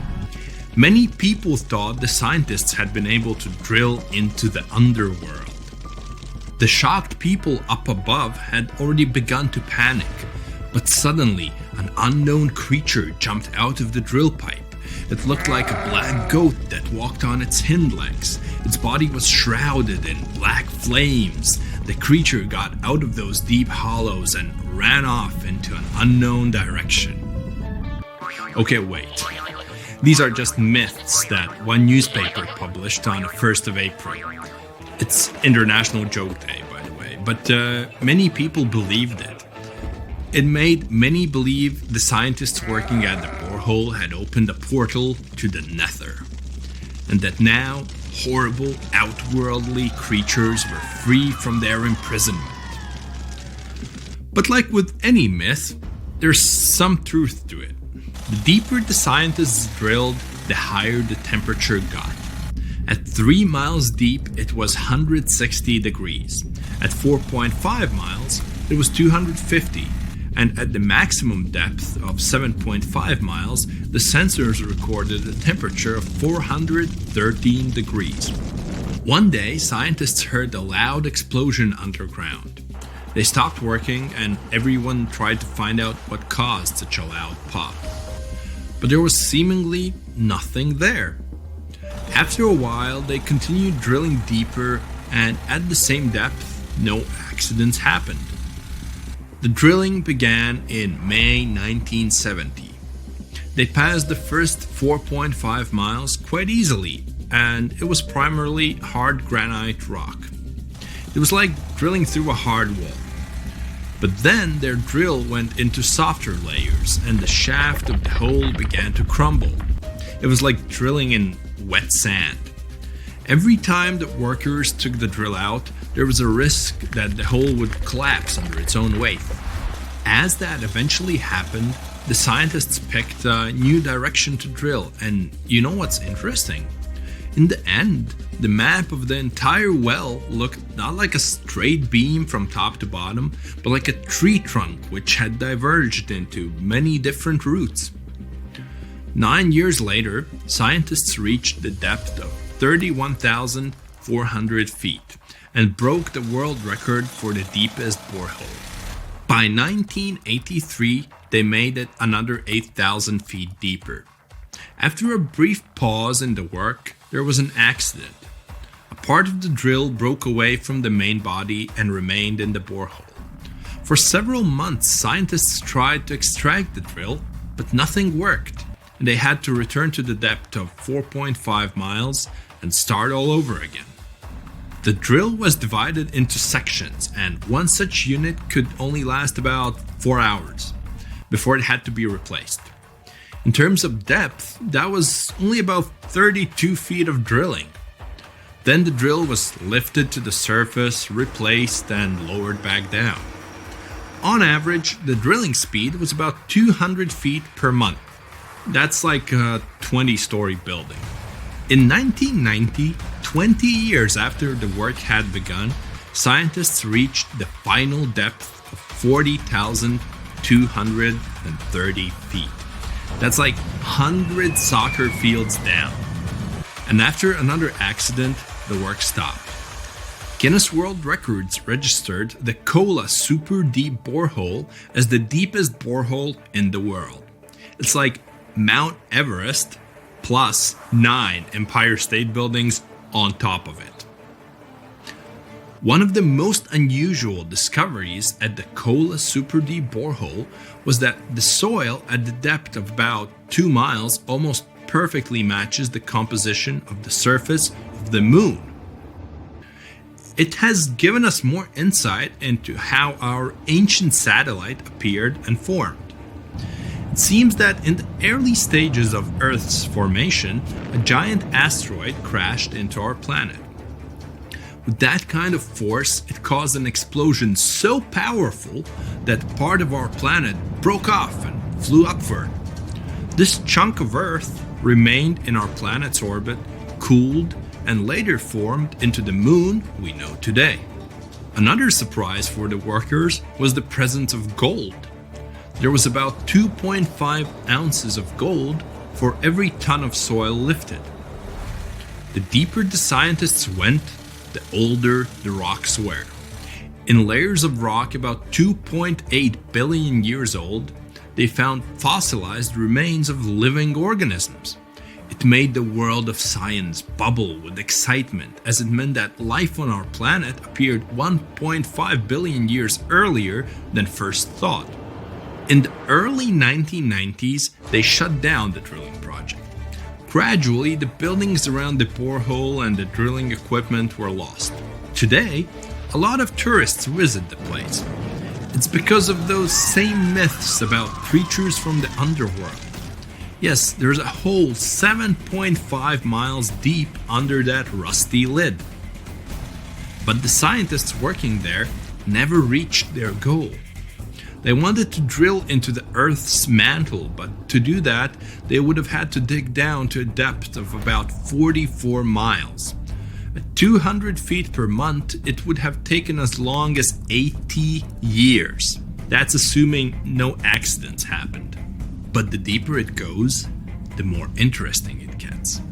A few years ago, they found a massive amount of water deep underground. Somewhere up to 370 miles down, there's a substantial ocean billions of years old, and the amount of water there is several times greater than in all the oceans, seas, and rivers combined on the surface of Earth. The water there is at a scorching 2,800 degrees Fahrenheit. But because it's under a tremendous pressure, it doesn't evaporate. It's encased in a crystalline structure of minerals.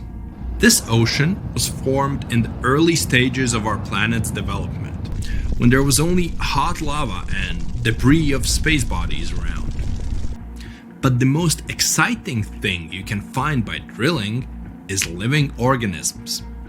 They've been there in isolation for billions of years, and they can give us clues as to how life came into being in the first place. Scientists in Antarctica have created a similar borehole. An entire lake half the size of Lake Ontario was discovered under the thick ice. The amount of water in this lake is only 3.5 times less than in the Lake Baikal, the largest lake on Earth by volume.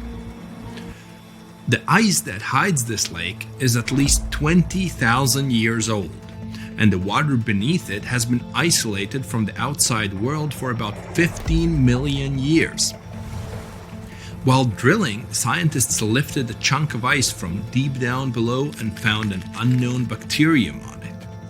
Its genetic code was only 86% similar to known living organisms. That means that we've never seen bacteria like this before, or it had come from outer space. But that's just a theory. We know that these bacteria can live in unusual conditions and at water temperatures below freezing. The composition of underground lake water is also different from what we're used to. There's a lot more oxygen and carbon dioxide in it. Add to these conditions complete isolation, and we get living organisms that have developed and evolved in a completely different way. Do you understand what it means? The study of deep organisms may give us a clue as to whether life could exist beneath the ice on other planets or their moons. For example, Saturn's moon, Enceladus, has ice 24 miles thick. There may be an ocean underneath, which is heated by thermal springs. That's all for today. And guys, remember, let's become smarter every day together with Brightside. How heavy is the largest living snake? How can a snake eat a whale? Get ready, I'm about to answer these questions. Before the last ice age, giant mammals like mammoths ruled the world. The modern animal kingdom we're familiar with was shaped around 55 million years ago. I mean, there were still 1,000-pound bear dogs living from Asia to America. But modern whales, for instance, began to appear later. I'm saying modern whales because, surprise, surprise, whales weren't always fully aquatic. The ancestors of the ocean's biggest animals once walked on dry land. They had 4 legs and lived on the coast. Now, I want to introduce you to a snake that used to eat these whales, the Paleophis, a genus of a marine snake. Scientists say it's hard to understand how big the Paleophis was due to its fragmentary fossil record. They assumed that it could have reached up to 40 feet long. Its fossils were found in different parts of the world, from England to Morocco and Virginia, USA. The Paleophis is extinct now, and sea snakes today are only about a quarter of the size this majestic creature used to be. So no need to worry about this underwater monster. But there once was an even bigger snake, the Titan boa. It was around 50 feet long and most likely weighed over a ton. It used to live in what is now known as northeastern Colombia around 60 to 58 million years ago. Scientists say that it mostly fed on fish. Another giant animal that lived in the past was the black Gigantopithecus. These primates aren't related to gorillas. They lived in the area of modern China. Some people believe that they're still alive, but so far, no one has laid eyes on them. Some people even go further and say that the stories of Bigfoot or Yeti are based on these animals. This rodent became extinct about 2 million years ago. Its main habitat was South America, more specifically, Uruguay. What's astonishing about this species is that it was the largest rodent ever known. It was bigger than a bull. Scientists believe that it weighed up to 1,000 pounds. A distant relative of this rodent is still alive today. It's called the pacarana. It's a rare animal that lives in South America. It weighs up to 33 pounds and measures up to 31 inches, not including its cute and fluffy tail. The Arthropleura was an insect that lived in prehistoric times. Imagine a giant millipede measuring up to 8 feet in length. Here you go. It was one of the largest land animals of its era, about 315 million years ago. The Arthropleura's shell was covered with tough plates. These plates were there to protect the creature from damage. Most of the time, it burrowed into the ground to avoid becoming some other animal's dinner. Meet the megalodon. Millions of years ago, this shark lived in the ocean and ate other marine creatures. It had wide teeth, and its jaws were so powerful that the animal could finish off its prey with the force of its bite. It was one of the largest sharks to ever exist. Yet, this predator also went extinct. Scientists don't really know the reason. This made me wonder why animals were so big in the past. Nowadays, smaller creatures flee or hide from predators. But apparently, it wasn't like this before. Many centuries ago, animals didn't just run or hide, they fought back. Research suggests that this behavior may have been the most important motivation for prey to grow bigger. A study compared the skulls of ancient animals to those of their modern peers. The skulls of predatory animals have become shorter and narrower, while the skulls of the animals they hunted have become longer and broader. This means that predators learned to become experts in hunting, while prey worked on developing their defense skills. You see, a larger body size was a great advantage because it made it harder for predators to take down the animals they hunted. The bottom line, self-defense made prehistoric animals larger.